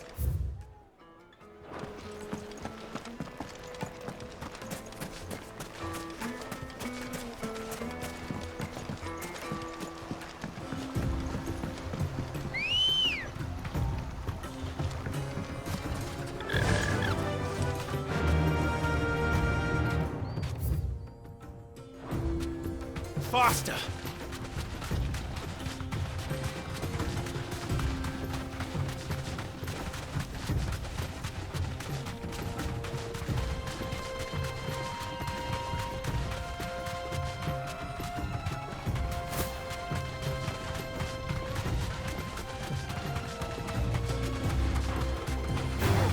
Time to fight.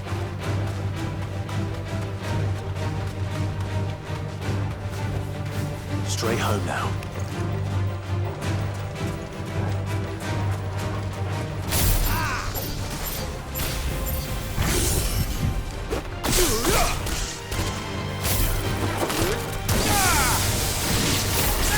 Over here!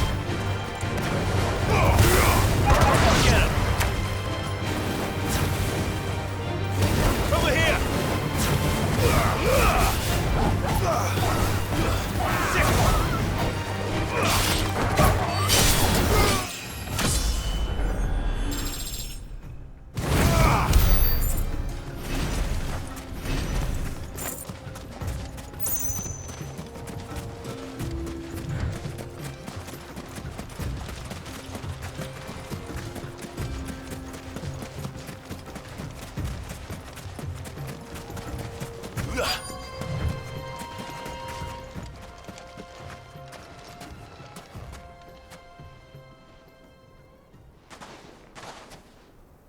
I'll take it from here.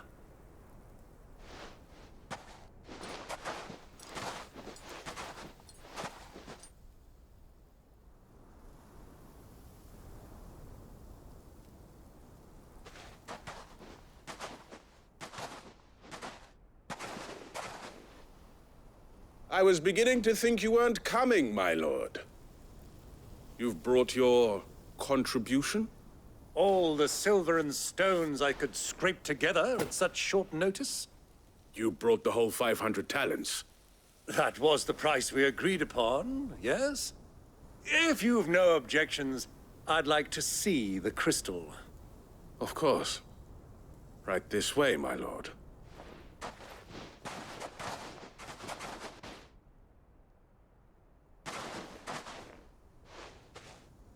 Not bad at all. You weren't lying about the clarity. But what of security? If I were to be stopped on the road, what guarantee have I that it wouldn't be seized as property of the Republic? Because these crystals are no longer the property of the Republic. You're not buying from us. You're buying from them. And we have no more jurisdiction here than you, my lord. But we have ships, and will gladly deliver to a port of your choosing, now that our price has been met. Royalists, eh? What brings you here? Why, to collect their share of Drake's Fang's blessing, of course. Our nations are allies, and so they are entitled to a portion of the Mother Crystal's bounty. And being such good friends, we elected to increase that portion and share the benefits. And now that these crystals are officially property of the Kingdom of Waloed, we are duty-bound not to interfere, no matter where they might happen to end up next. Did you get all that? They're in cahoots! So it would seem.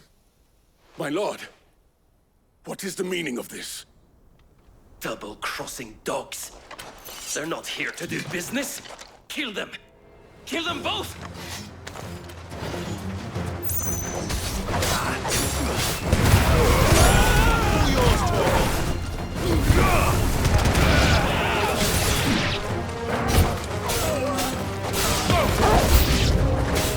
It's not over yet, Uncle! Good! I'm just getting warmed up! Get him! Attack! This one!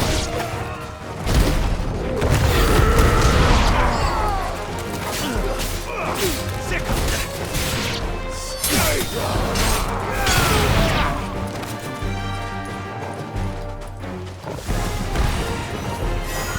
This one!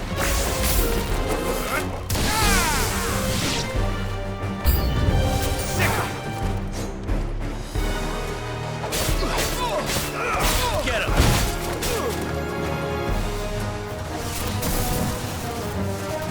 This one!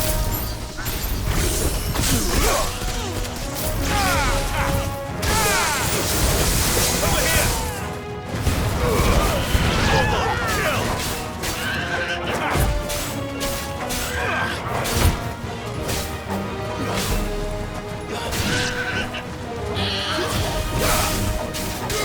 Kill!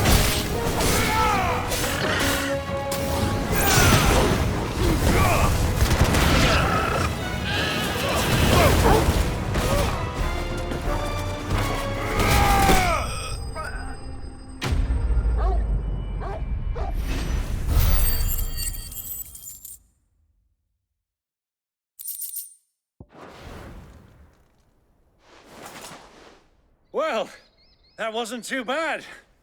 How'd you like my performance, huh? I've often played the villain on the stage. I think I did the role justice. Don't you? Greybeard, you were magnificent. The battle scene was particularly thrilling. Such a shame you didn't have more of an audience, but perhaps that's for the best. How long have you been watching? Long enough to witness your uncle's sordid transaction. I hardly expected one so venerable to degrade himself so thoroughly, buying one's way into the confidence of degenerates. Ingenious. This was the trouble you spoke of. The men of the Rock taking crystals meant for the common folk and conspiring with the Royalists. Well, now it's over. Indeed it is. The people of Dalamil had scarcely any means of redress against Kupka's men, let alone a foreign army. Until you two came along, that is.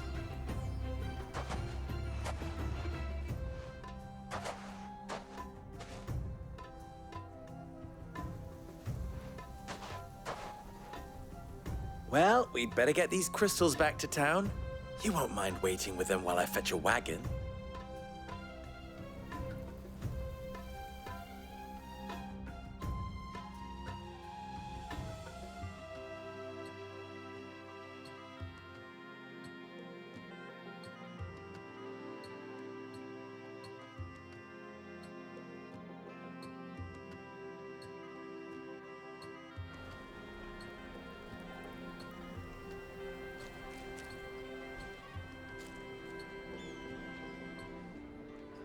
It occurs to me that I still don't know your name. Clive. So, Sid the Second. is a Clive.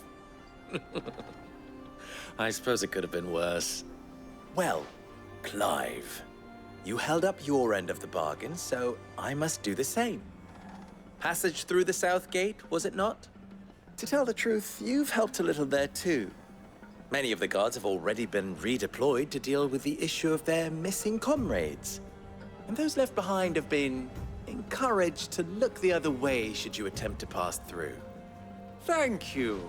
And please allow me to cover your costs. You still have the purse I gave to the soldiers, I trust? I saw you pluck it from one of the bodies. Oh, dear. Was I really so obvious? And my name is not Greybeard. It is Lord Byron Rosfield, thank you very much. No, thank you very much, Greybeard. Double the... Ugh! Here, wear this.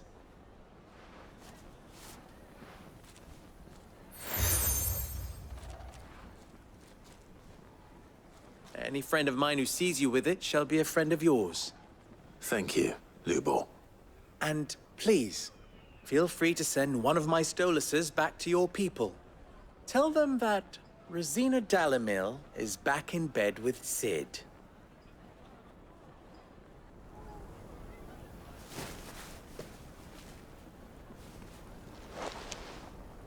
Omia Lostelan. Tu Isakelis.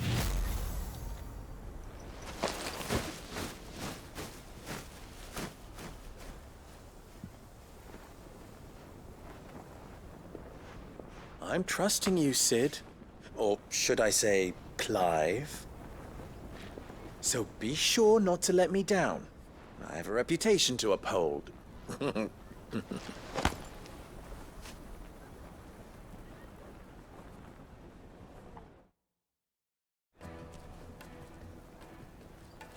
Well then, I wish you a safe journey south. Thank you. Not at all. It was my pleasure. Come on, Uncle. Let's go.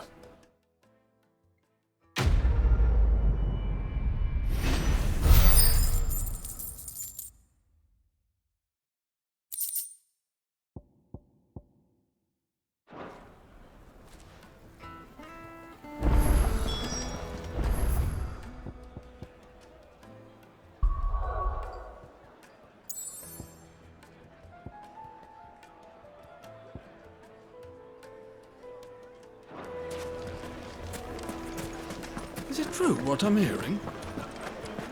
It would The most make a fragrant herbs. the juiciest meat from greens. Made from the stoutest stoneware. Everything I've worked for. All those years of toil. Every coin I've ever earned is tied up in this place. Are you all right? The baths are closed. Leave me be. On second thought, perhaps you are just what I need. Might your services be for hire? That depends on the job. I'd have you save my business, the baths. The water's turned scalding hot and all the crystals in Dalimil wouldn't be enough to cool it. I've no doubt that my woes stem from the water's source. But I can't go and investigate for fear of my customers thinking I've abandoned the place. I'm bound to these baths in more ways than one. I beg of you. Go to Dusnoff Terraces. Tell me what you find there. All right. I'll go and take a look. Wonderful. It's not far. Leave the market by the south gate. The smell of sulfur will guide you the rest of the way. These baths are all that keep me from an ignoble end in a debtor's prison. My livelihood, my very life, is at stake.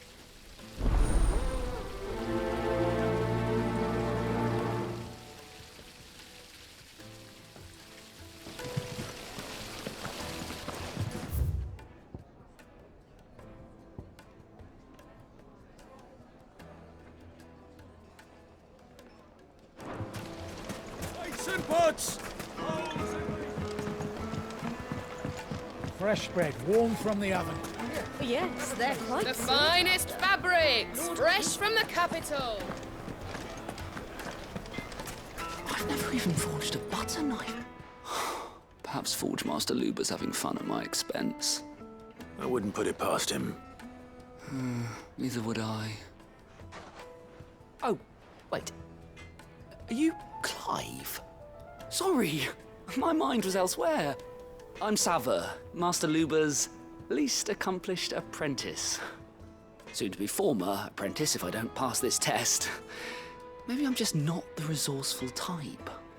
People are buying up weapons faster than the Briar's Kiss can forge them, and here I am, unable to make a decent bit of kitchenware. He wants me to make a carving knife, one that embodies the spirit of Dalamil. Whatever that's supposed to mean. I don't suppose you have any idea what he's on about, do you? I'm afraid not. Never mind. Thought I'd ask. It was that or pack my bags.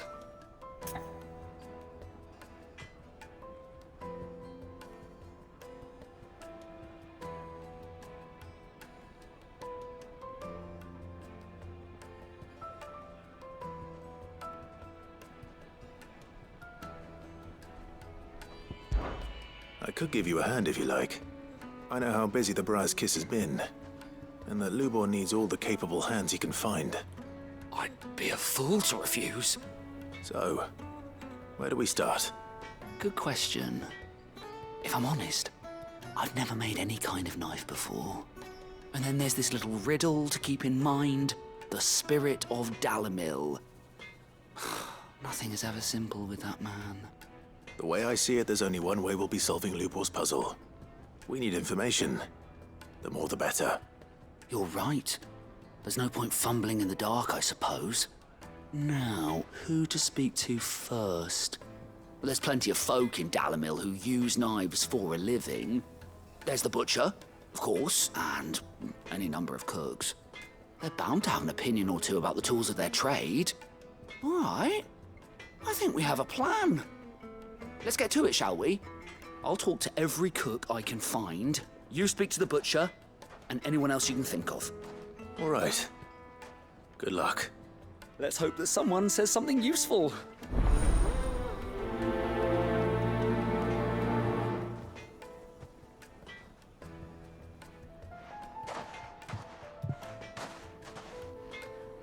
Trust Lubor to take a simple test and turn it into a riddle. I better get to it. Take a sniff, good sir. You'll be transported. Welcome, sir. What can I do you for? A question, if you don't mind. I need to know what makes a good carving knife. You a blacksmith or something?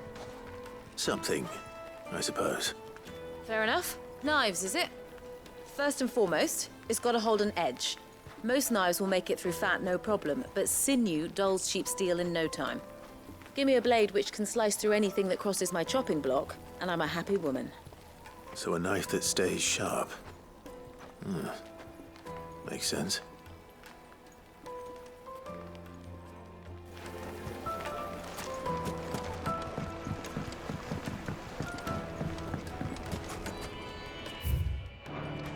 Made from the stoutest stoneware.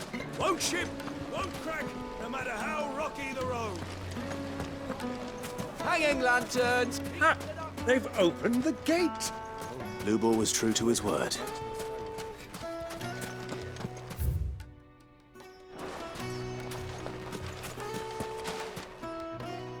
What is it? I'm in no mood for chatter. Sorry. Do you mind if I ask your trade? Hunter, why? I have a question. Can you tell me what makes a good carving knife? I assume you use one out in the field. Has to be able to put up with some punishment. Can't be dealing with a brittle blade, not while I'm on the hunt. If your knife snaps every time you use it, you'll be spending coin as fast as you make it. Times are hard enough as it is. Thank you. I won't keep you any longer. All business, eh? Man after my own heart. So, a carving knife should be hard-wearing and hold an edge. Hardly a revelation. Let's hope Sava had better luck than I did. Just look at the detail.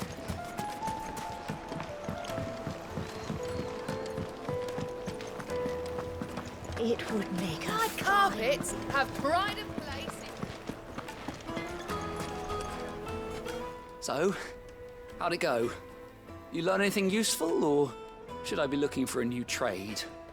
Only that a blade should be durable and stay sharp.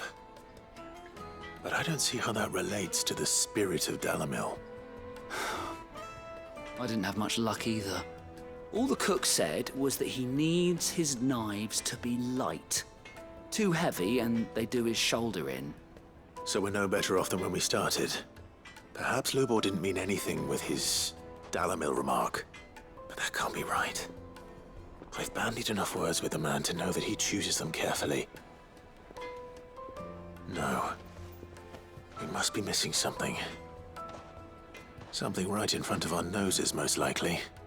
No doubt you're right, but I have to make a start soon. I can't put off making this knife forever. Agreed. Lubor wouldn't like that much. Right. I've been trained to work iron. The cheap stuff, mind. But it's hardy enough if you don't hammer it too thin, and it sharpens up nicely with a bit of effort. Trouble is, it's either durable or it's light. Meaning someone is gonna be disappointed. Forge Master Lubor, probably. Is there no one else you can turn to? Someone who knows their metals, perhaps? The other apprentices know better than to help me with my test. But maybe there is someone I could turn to.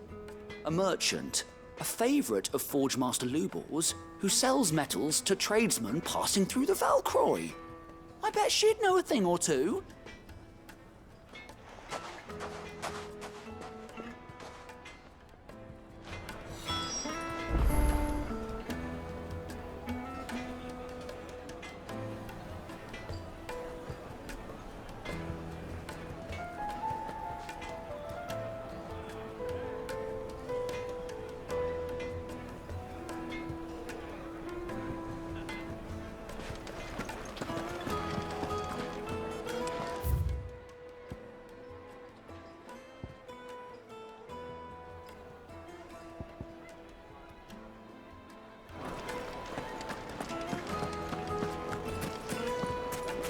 Needed to a silken softness.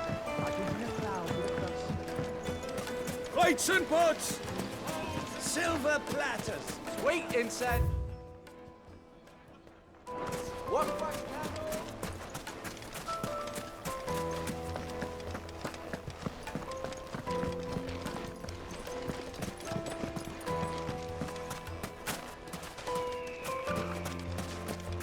We should get going soon. Ah, I'm not too late. What is it, Lubor? A question that I neglected to ask earlier. Where is it that you're bound? To Drake's Fang. To finish Hugo Kupka. Just as I thought. Then allow me to share a secret. Drake's Fang is currently riddled with royalists. Talmeki and Walud are allies, and as you've seen, their soldiers work hand in glove. But no nation has ever before allowed a foreign army to make a barracks of its holiest of holies. Not by choice, at least. And there's more. A man on the inside of the Fang has failed to report for several days. I fear there may be more trouble lying in wait for you on the road ahead. Isn't there always? If you're determined to beard the lion's den, then promise me one thing. That you will enter via the mines, where the guard is lightest. I've lost one Cid already. If I lose another, people will start to think me careless. I don't plan on dying. Not before Kupka does, anyway. Well, so long as you have a plan.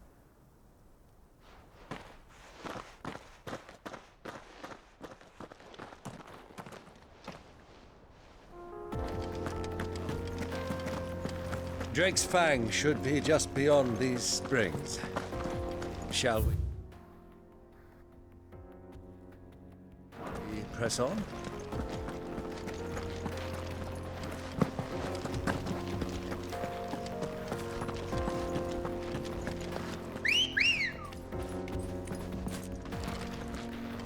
Let's go. Fly, Ambrosia. Come on, girl. The gate's open now. We can press on.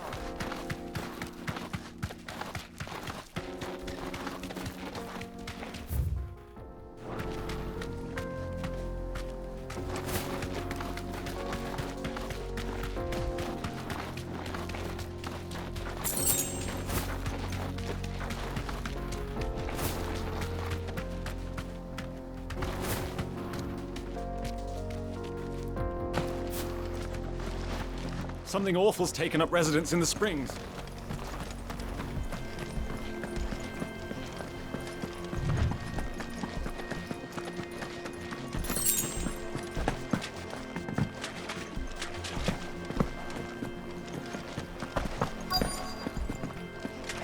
By the flames. That explains the heat.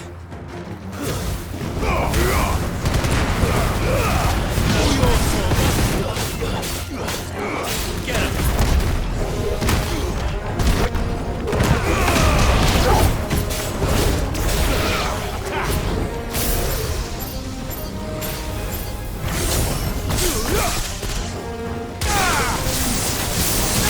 Over here!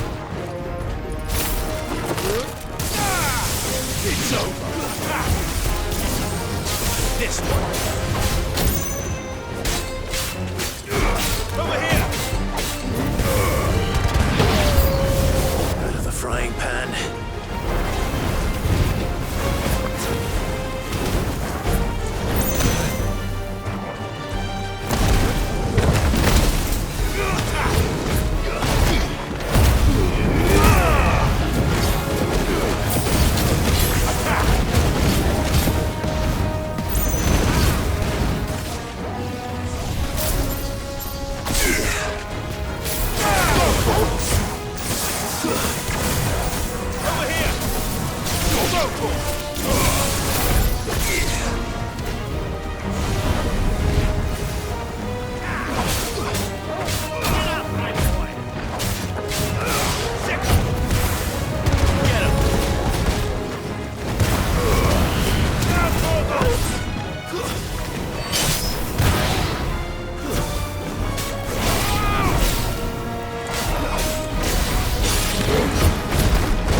Let's cool things down a bit.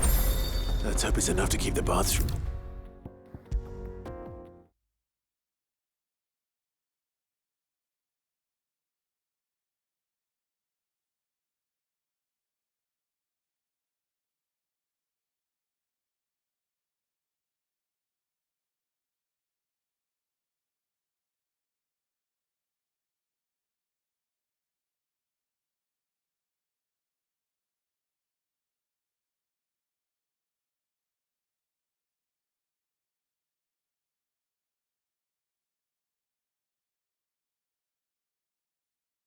There he is.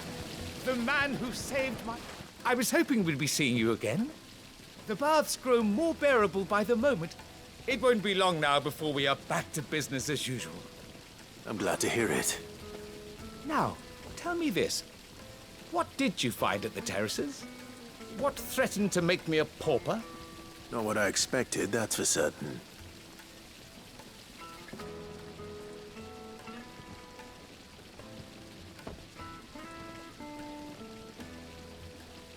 You tell a fine story. That's not to say I don't believe you, though. Creatures made of flame, eh? That's something new to worry about. But I burdened you with my worries enough already. Here, a small something by way of thanks. Right. It's high time I got back to work. With a little luck, the day might yet be salvaged.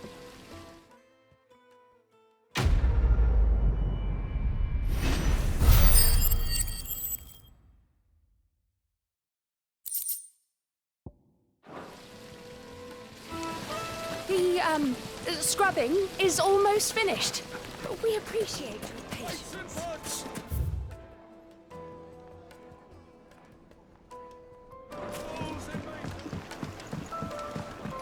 Kneaded to a silken softness. The most fragrant herbs. My carpets have bright... Is it true what I'm hearing?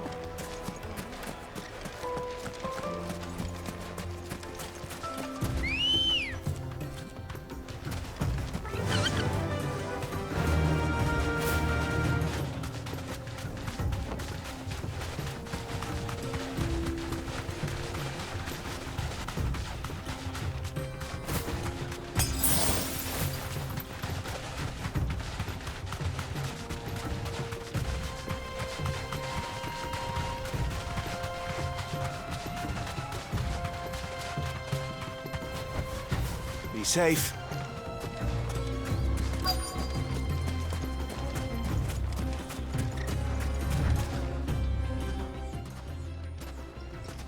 Any luck? Or will you be needing help with your bags? Well, I asked her, but... you tell him. If you're looking to make a knife that will impress a master like Lubor, there are options. They're just not that viable. Featherlight adamantite knives will get passed from generation to generation, never needing so much as a lick of the whetstone. But adamantite ore is unique to ash, so doesn't come cheap. And it's beyond my skill to handle. Unique to ash. Are there any materials unique to Dalamil? Something which could be mixed with iron to refine it. Make it lighter. What are you getting at?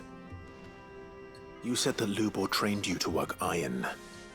Then that's what he'll expect you to use. But he would have known that it would either be too heavy or too brittle for a carving knife.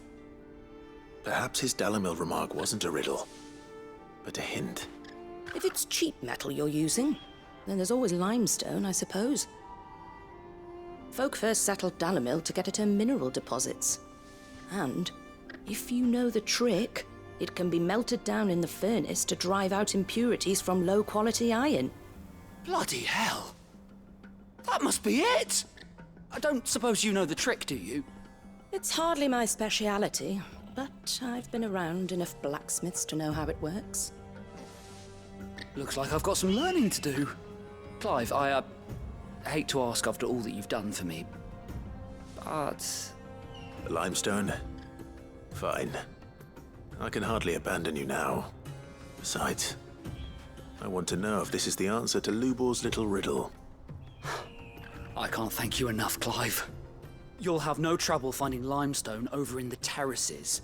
The place is bloody made of it. Then I suppose I'll meet you back at the forge. Right you are. I'll see you shortly. So, do you crush it up, or just...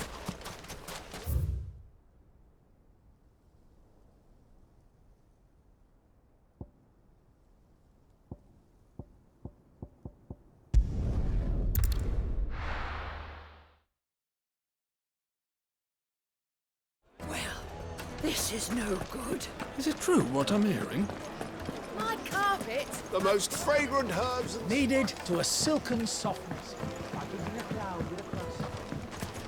Made from the stoutest stoneware.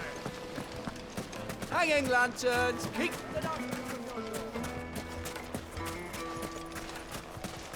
We should get going soon.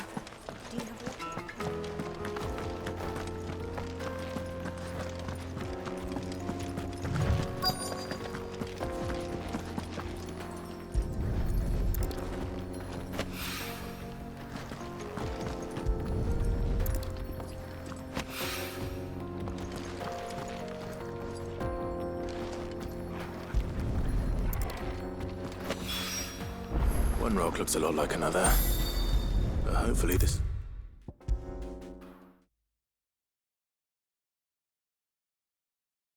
I wasn't sure how much you'd need, but I hope this is enough.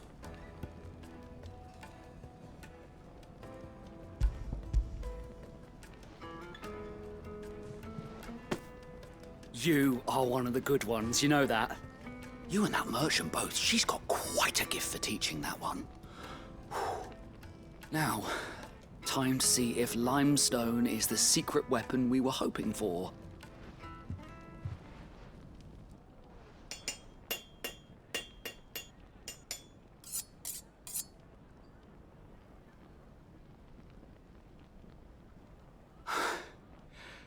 That'll do, I reckon. A knife forged from the very rocks of Dalimil. Her spirit, if you will. It's a fine-looking blade.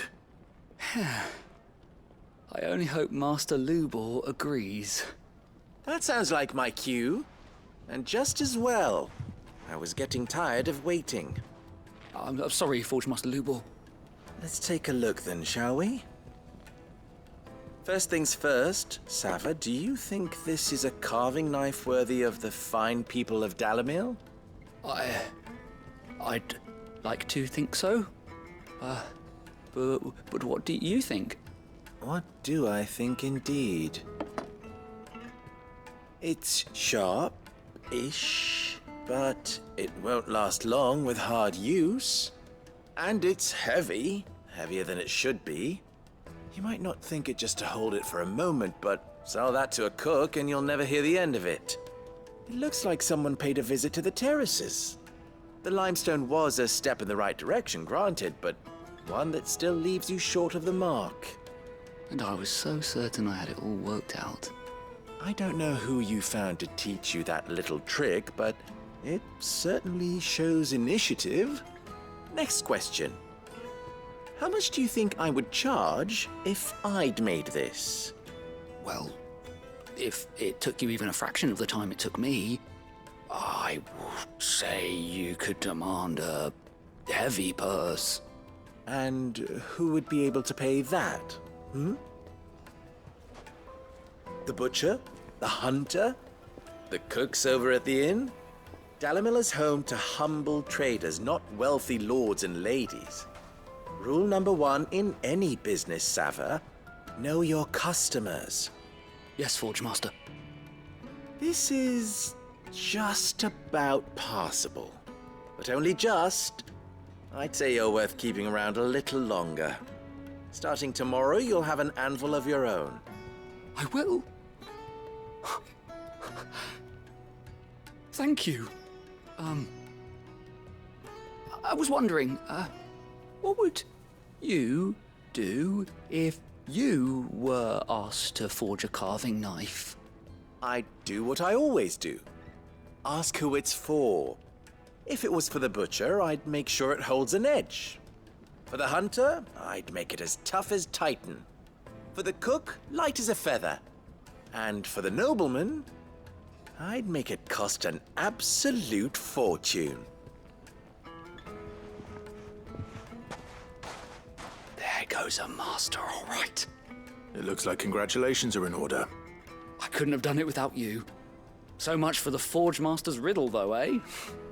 The spirit of Dalimil had nothing to do with limestone or anything much at all. Meaning, I had you run around for no good reason. You've passed your test. That's all that matters. You'll have a forge of your own in no time. And when I do, I'll craft you the finest carving knife you have ever seen.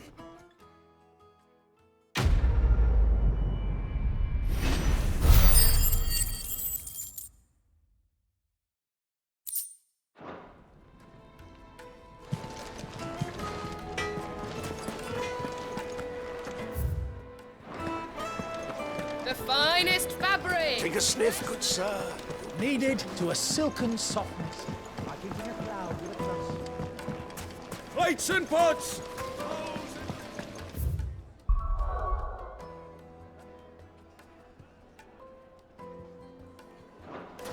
Hanging lanterns, keep We should get going soon. What do you want? Directions?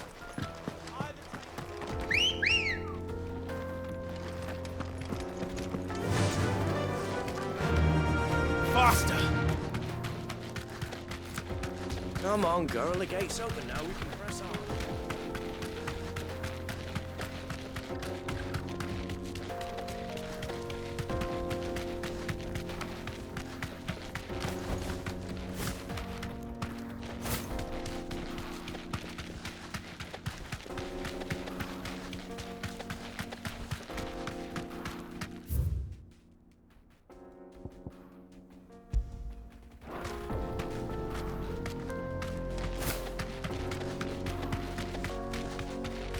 get that damned wagon fixed.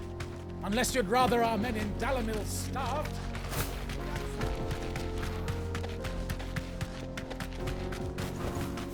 Straight home now.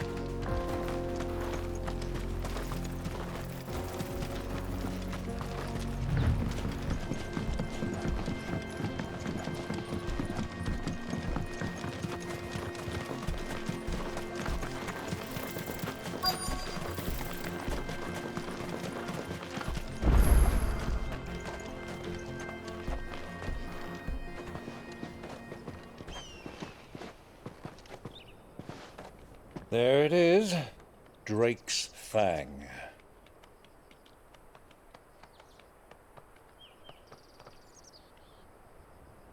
Kupka will be hiding inside. Along with goodness knows how many guards, all on highest alert. You'll need to keep your wits about you if you're to reach him. So be careful. I will, Uncle.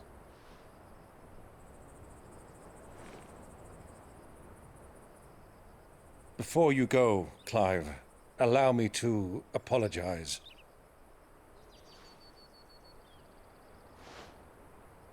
After what befell at Phoenix Gate and the crisis that followed in its wake, I fled.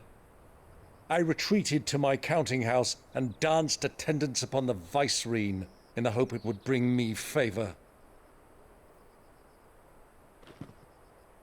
I betrayed my nation to save my skin, like the coward I am.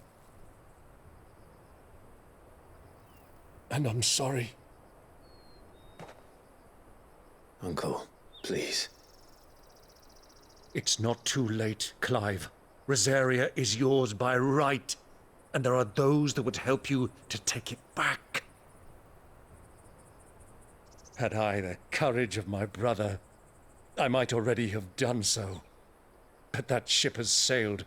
You, however... No. Forgive me, but I cannot. I fight to build a new world now.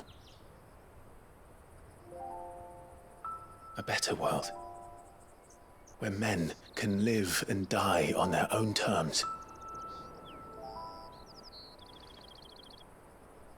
I was raised in a nation that strove to improve the plight of bearers.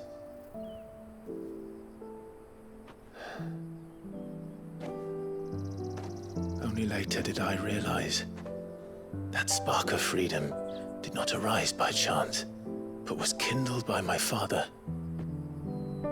You would see me follow in his footsteps. And that is exactly what I mean to do. Not by ruling Rosaria, but by extending his ideals to the whole of the twins. Though every soul in the realm may judge my actions heresy, I am certain my cause is just. You really are just like him, you know?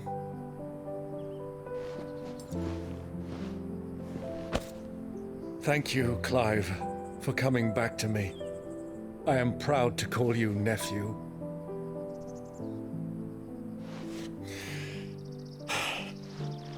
Well then, this is where we must part ways. Wish me luck in convincing my Canvarian friend to share his considerable talents. I mean to plunder his coffers and prove myself worthy of a place in your merry band.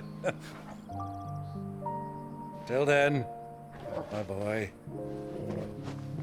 Till then, go safely, Uncle. And you, nephew. We have much to catch up on, you and I. I shall expect you to regale me with the tales of all your adventures when next we meet. You can regale me too, Torgal.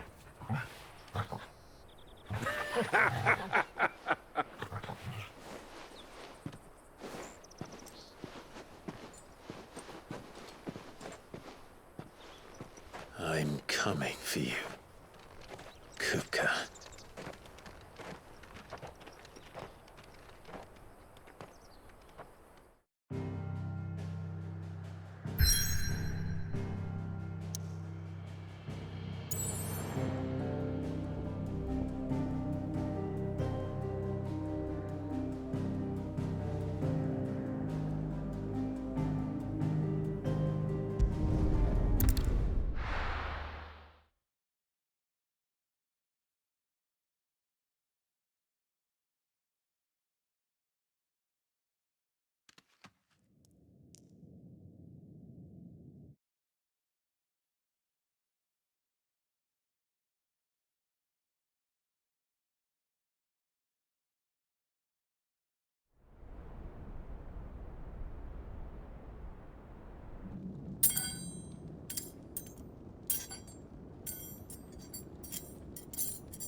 rat done to me?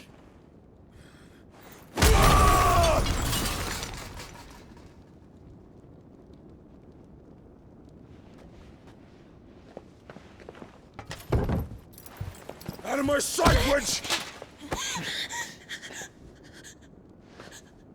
I'll kill you, Rossfield! I'll rip out your heart! I'll tear you limb from limb! Peace, Hugo. The table shan't hurt you any longer. He sought to humiliate me. Me! If you hadn't interfered, he would be dead! You truly believe you would have triumphed had the battle continued? Titan would have ground him into dust! And how would he have done that without his head? Shut up! You weren't strong enough, and you call yourself a dominant. Or rather, you did. You mock me, Harbert.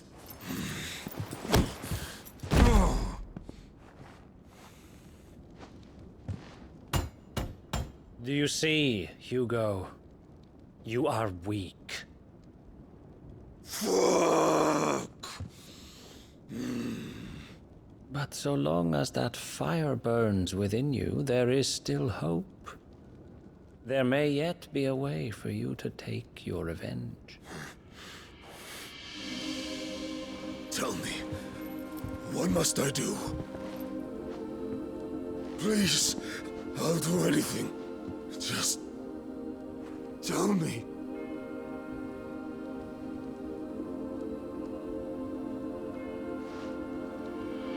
The heart. What of it? A Mother Crystal's heart is the most concentrated source of ether in all creation. Perhaps you could take advantage of that. Of course, the crystal would not yield her blessing to any ordinary man. But then, you are no ordinary man, are you, Hugo? Clive Rossfield stole your power, but others have suffered a similar fate, and still managed to find the strength to conjure their icon. Like Benedicta Harmon. She too drank of the ether and gained a power beyond human understanding. She did.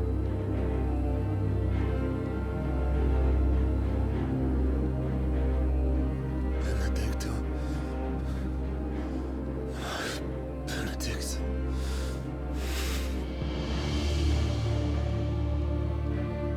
I'll do it. My love. I'll avenge you.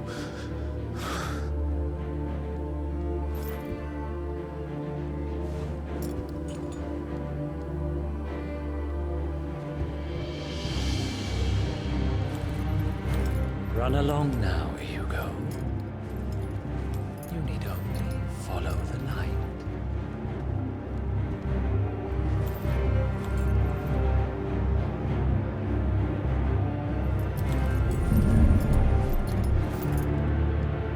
Muthos is here. Very well, it shall be so.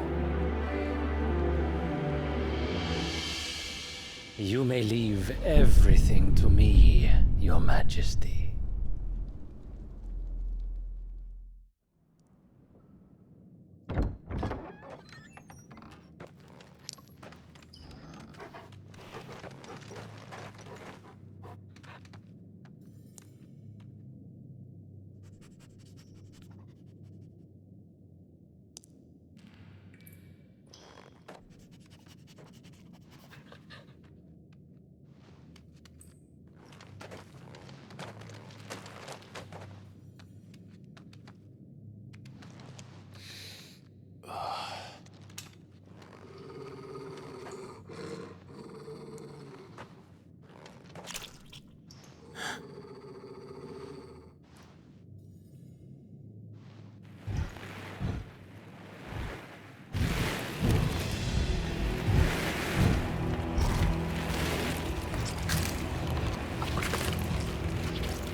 the royalists bring them from Ash?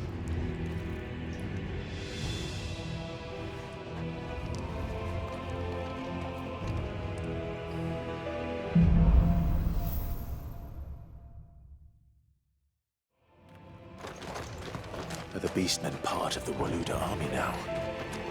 How the hell did that happen?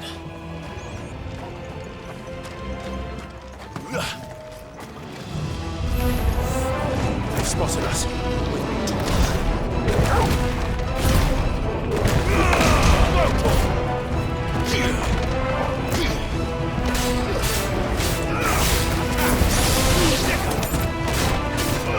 Get him!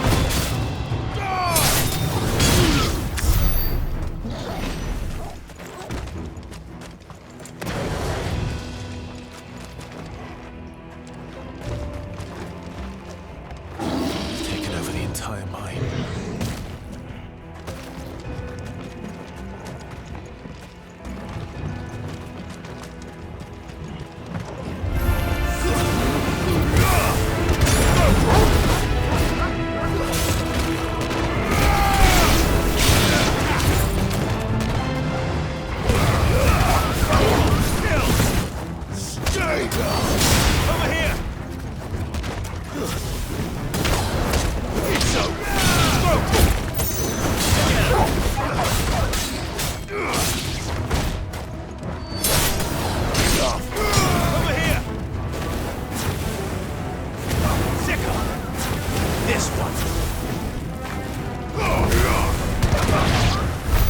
So much for the men of the Rock.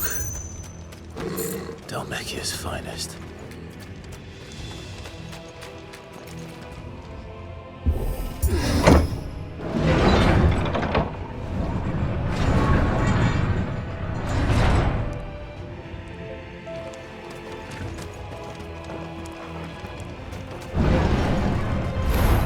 Time to fight.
Should never have left Ash.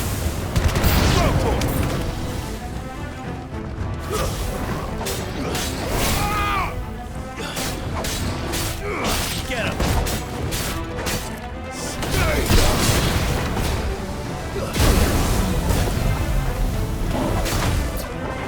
Let's try. Kill! This one.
That's better.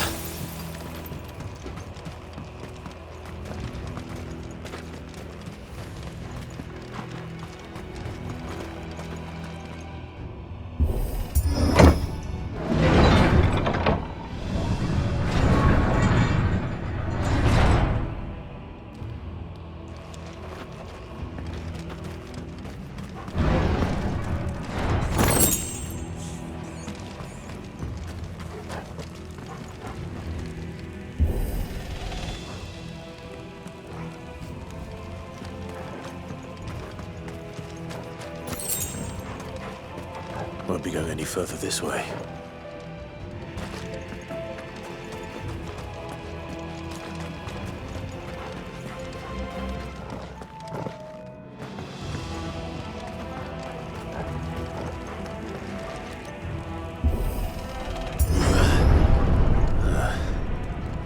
Stairs. This must be the way out.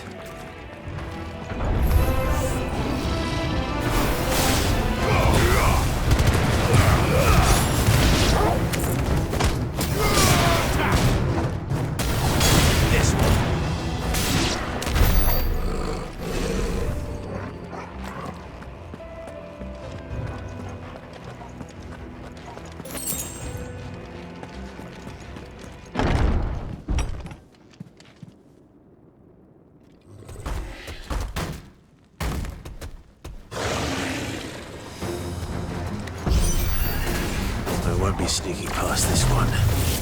How did it get in here?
By the flames.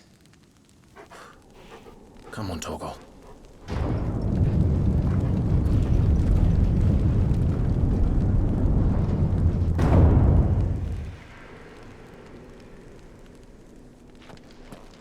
Kuka never did do things by halves. As if taking the Mother Crystal for his own wasn't enough. He had to build his castle in it.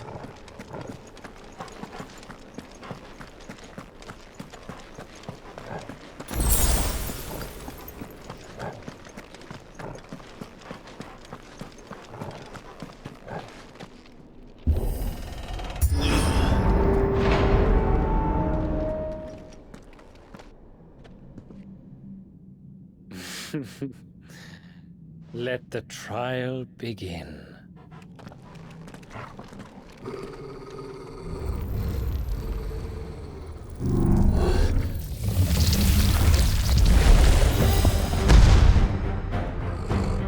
What the hell? With me, Torgal.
dreams were expected.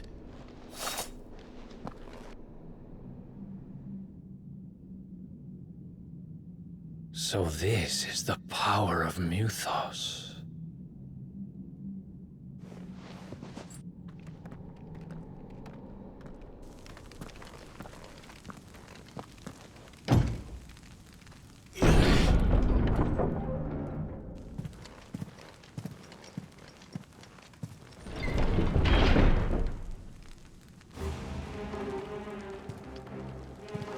Did the orcs do this too?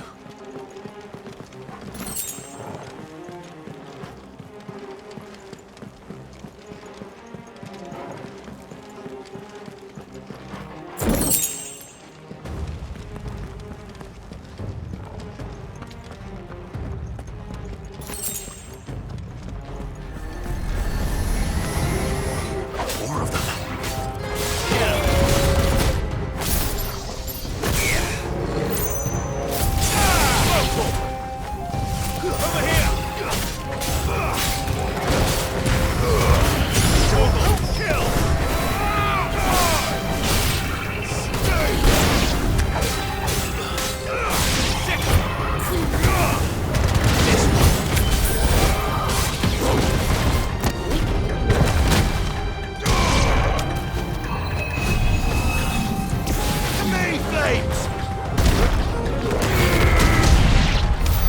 What the hell is going on? Are these things here for me? Or for him?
First orcs, now these nightmares. Is this your doing, Ultima?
You've been busy, Kupka.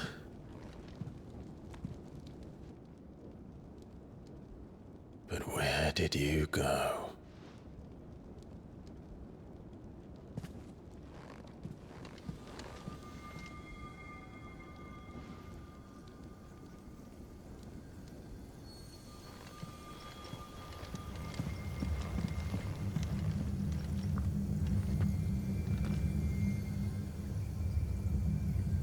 The heart.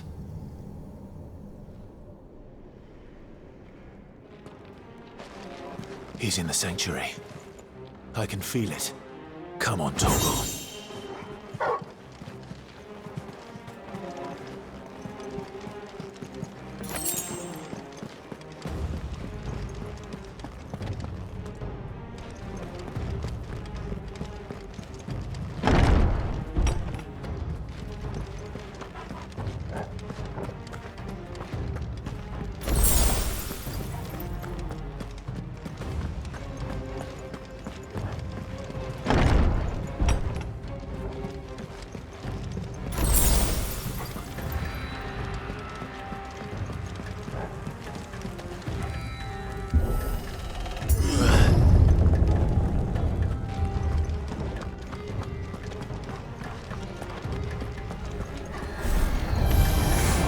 Just what I needed. Over here! Now, Torgal!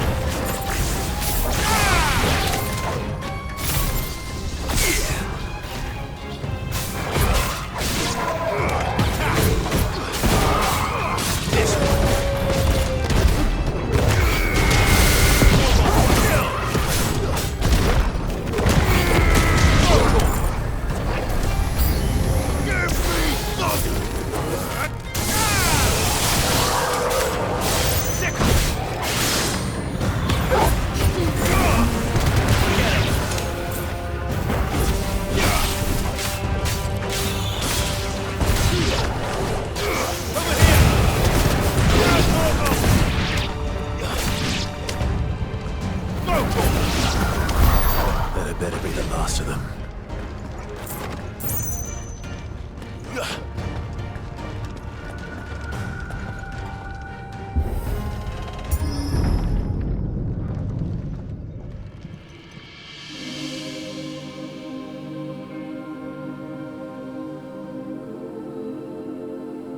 Benedicta, my everything. I've missed you so much. Kuka!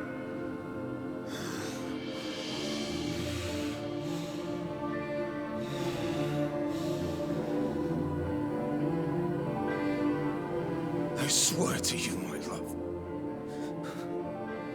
we will never be parted again. What's wrong with him?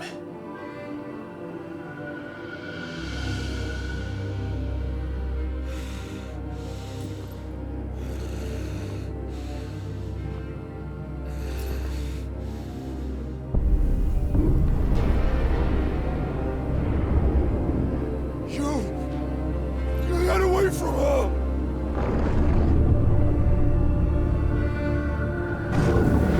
Benedicta!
So could I!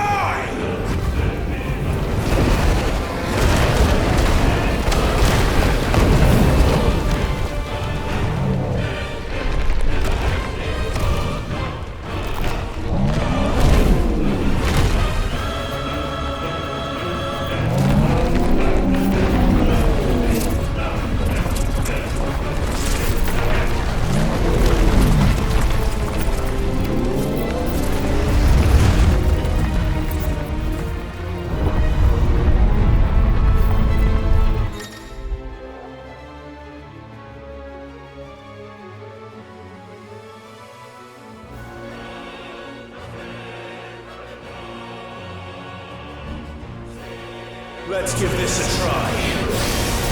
Not bad.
Ultima. What do you want? Your soul is tainted with worthless human will, yet your thirst for power remains undiminished. With every sip you take, you grow in strength, and soon you shall achieve perfection. I don't know what you're talking about. You will accept us, Mythos. It is inevitable. You were created for this purpose, and you shall serve it. Never!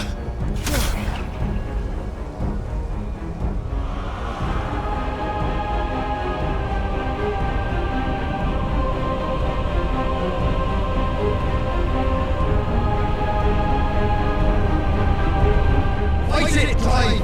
Don't let him in! Consciousness. We see now. Human will is so insubstantial it cannot exist in isolation. You mitigate its weakness by interweaving it with your consciousness. We believed we had merely to purge you of your will to claim our vessel. It appears we first have to sever every thread of the consciousness that supports it. No matter. The time to build a new world is not yet upon us. We will contemplate.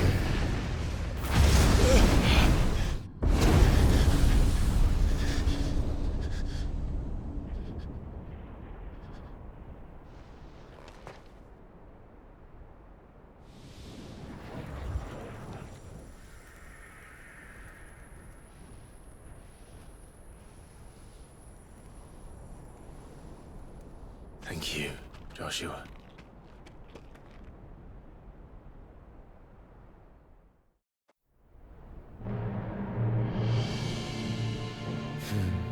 One can no more command the power of ether by drowning in its flood than one can constrain the tides by standing in the sea. I had thought Hugo wiser than this, but it seems his head was full of rocks after all. Titan was strong. Your Majesty. But Mythos is stronger. For 5 years, that man lived only for revenge. Clinging fast to a fiction, even as it swept him into the abyss.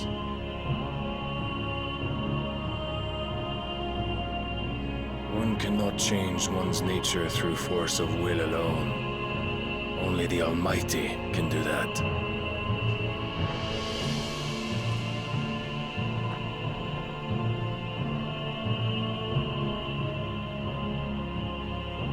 Hugo Kupka. The man who gave his life for a woman's head. A fool like all the rest.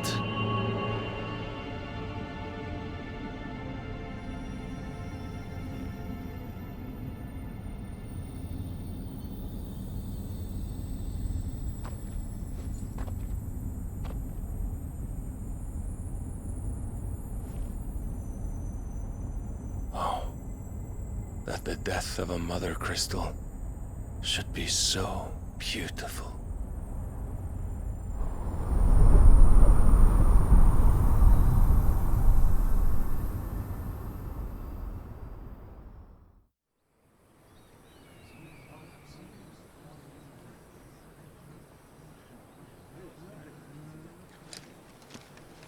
Some medicine, my lord?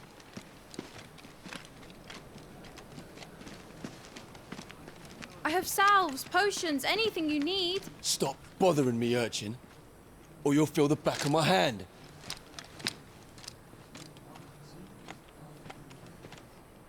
You must consider your health, my prince. If a show of force is needed to keep the Dalmex at bay, you may trust in your dragoons. I beg you to call on Bahamut only as a last resort. His strength comes at too great a cost. The Empire agreed to an armistice with the Republic, and yet the Emperor still plots its ruin. For now, the Dalmex suspect nothing, and as long as I can hold their gaze, war need not be inevitable. But more than that, Bahamut is the champion of the Empire. When our people look to the heavens, the sight of him gives them hope.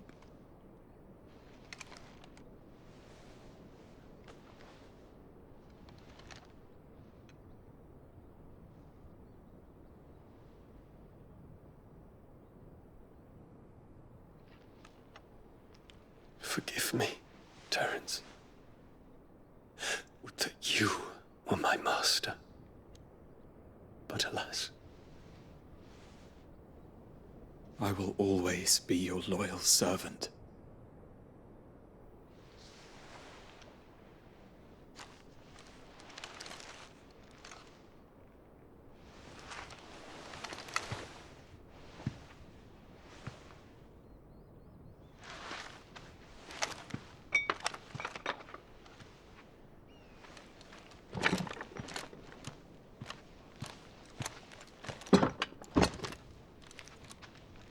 Should the Council's brazen maneuvering prompt the Republic to tear up their own treaty and launch a new assault, our soldiers would advance to meet them, cutting across the Central Isles, but not in time to prevent their forces from breaching the southern defenses and storming Twinside. And so the capital would become a battlefield. Thousands of innocents would die. I cannot allow that to happen. There is one small mercy, at least. You will not be forced to do battle with Titan.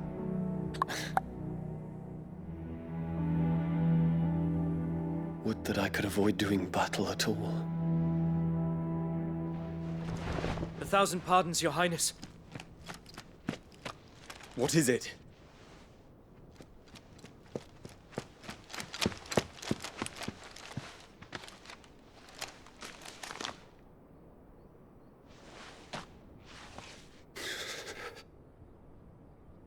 Olivier has been made Emperor. What is the meaning of this?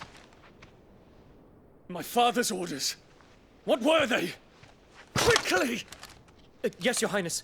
His Radiance requests that Your Highness maintain position here and... Gah!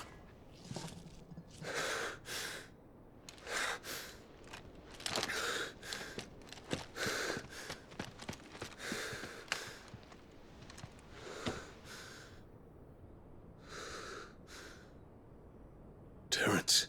Yes, my prince. I must go to the palace. I'll ready your steed.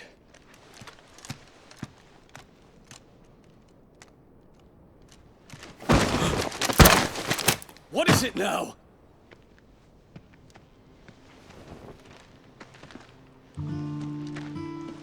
Forgive the intrusion, Your Highness. I know you. At ease. We stand in the presence of the Phoenix. You wouldn't want to get your fingers burned. I hope I'm not interrupting. Not at all. Though I admit, I did not expect such a distinguished guest. How many years has it been since the Remembrance ceremony?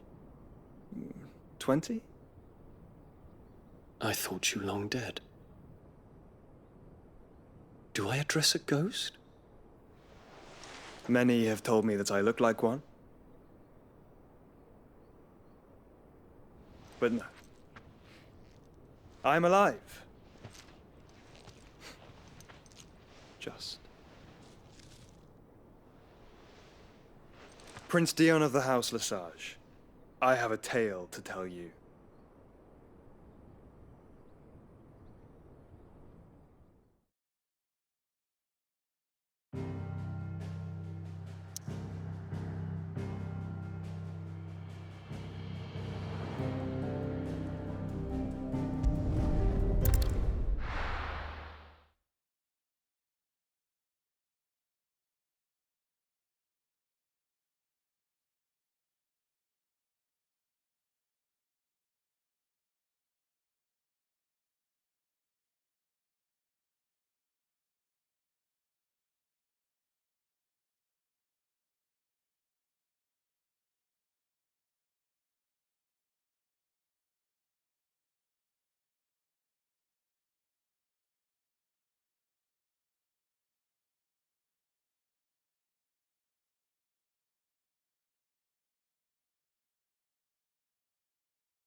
I'd better give Otto the good news.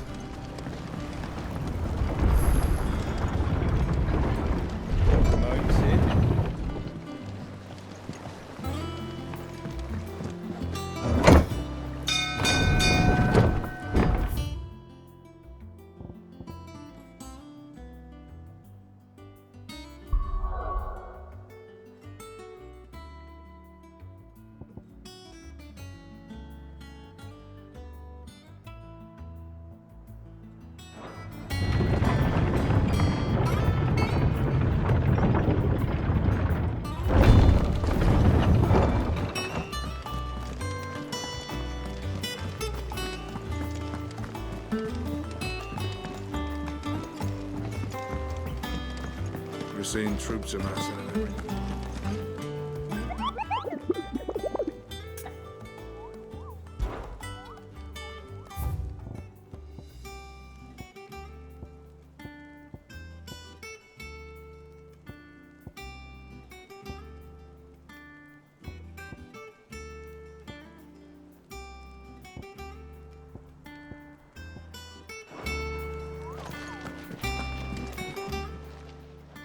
Oh, I wasn't expecting you back so soon. Come to claim your just desserts? Here you are.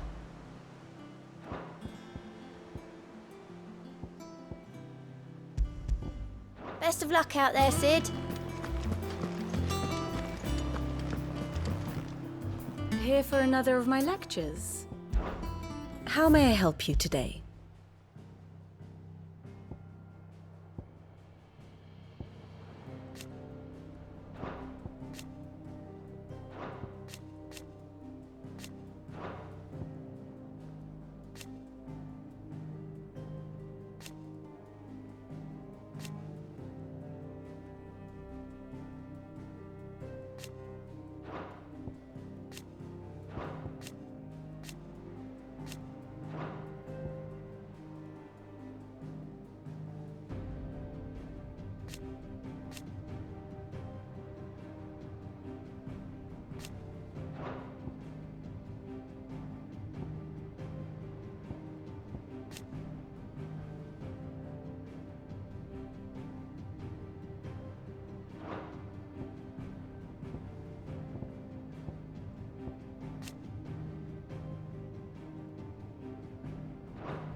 Study it well, Clive.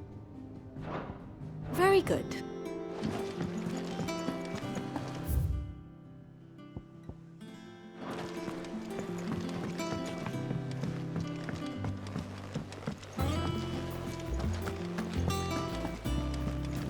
What became of Kupka? Why haven't we heard anything?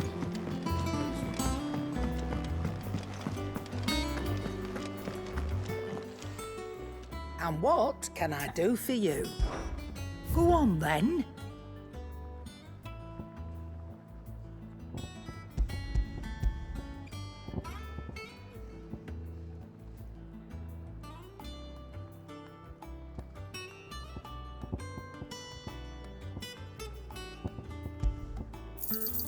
It'd better all be here.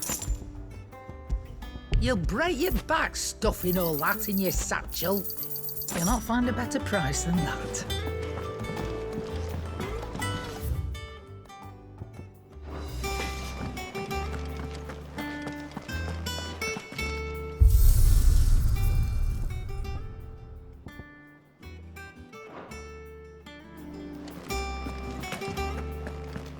If the state of our coffers is anything to go by.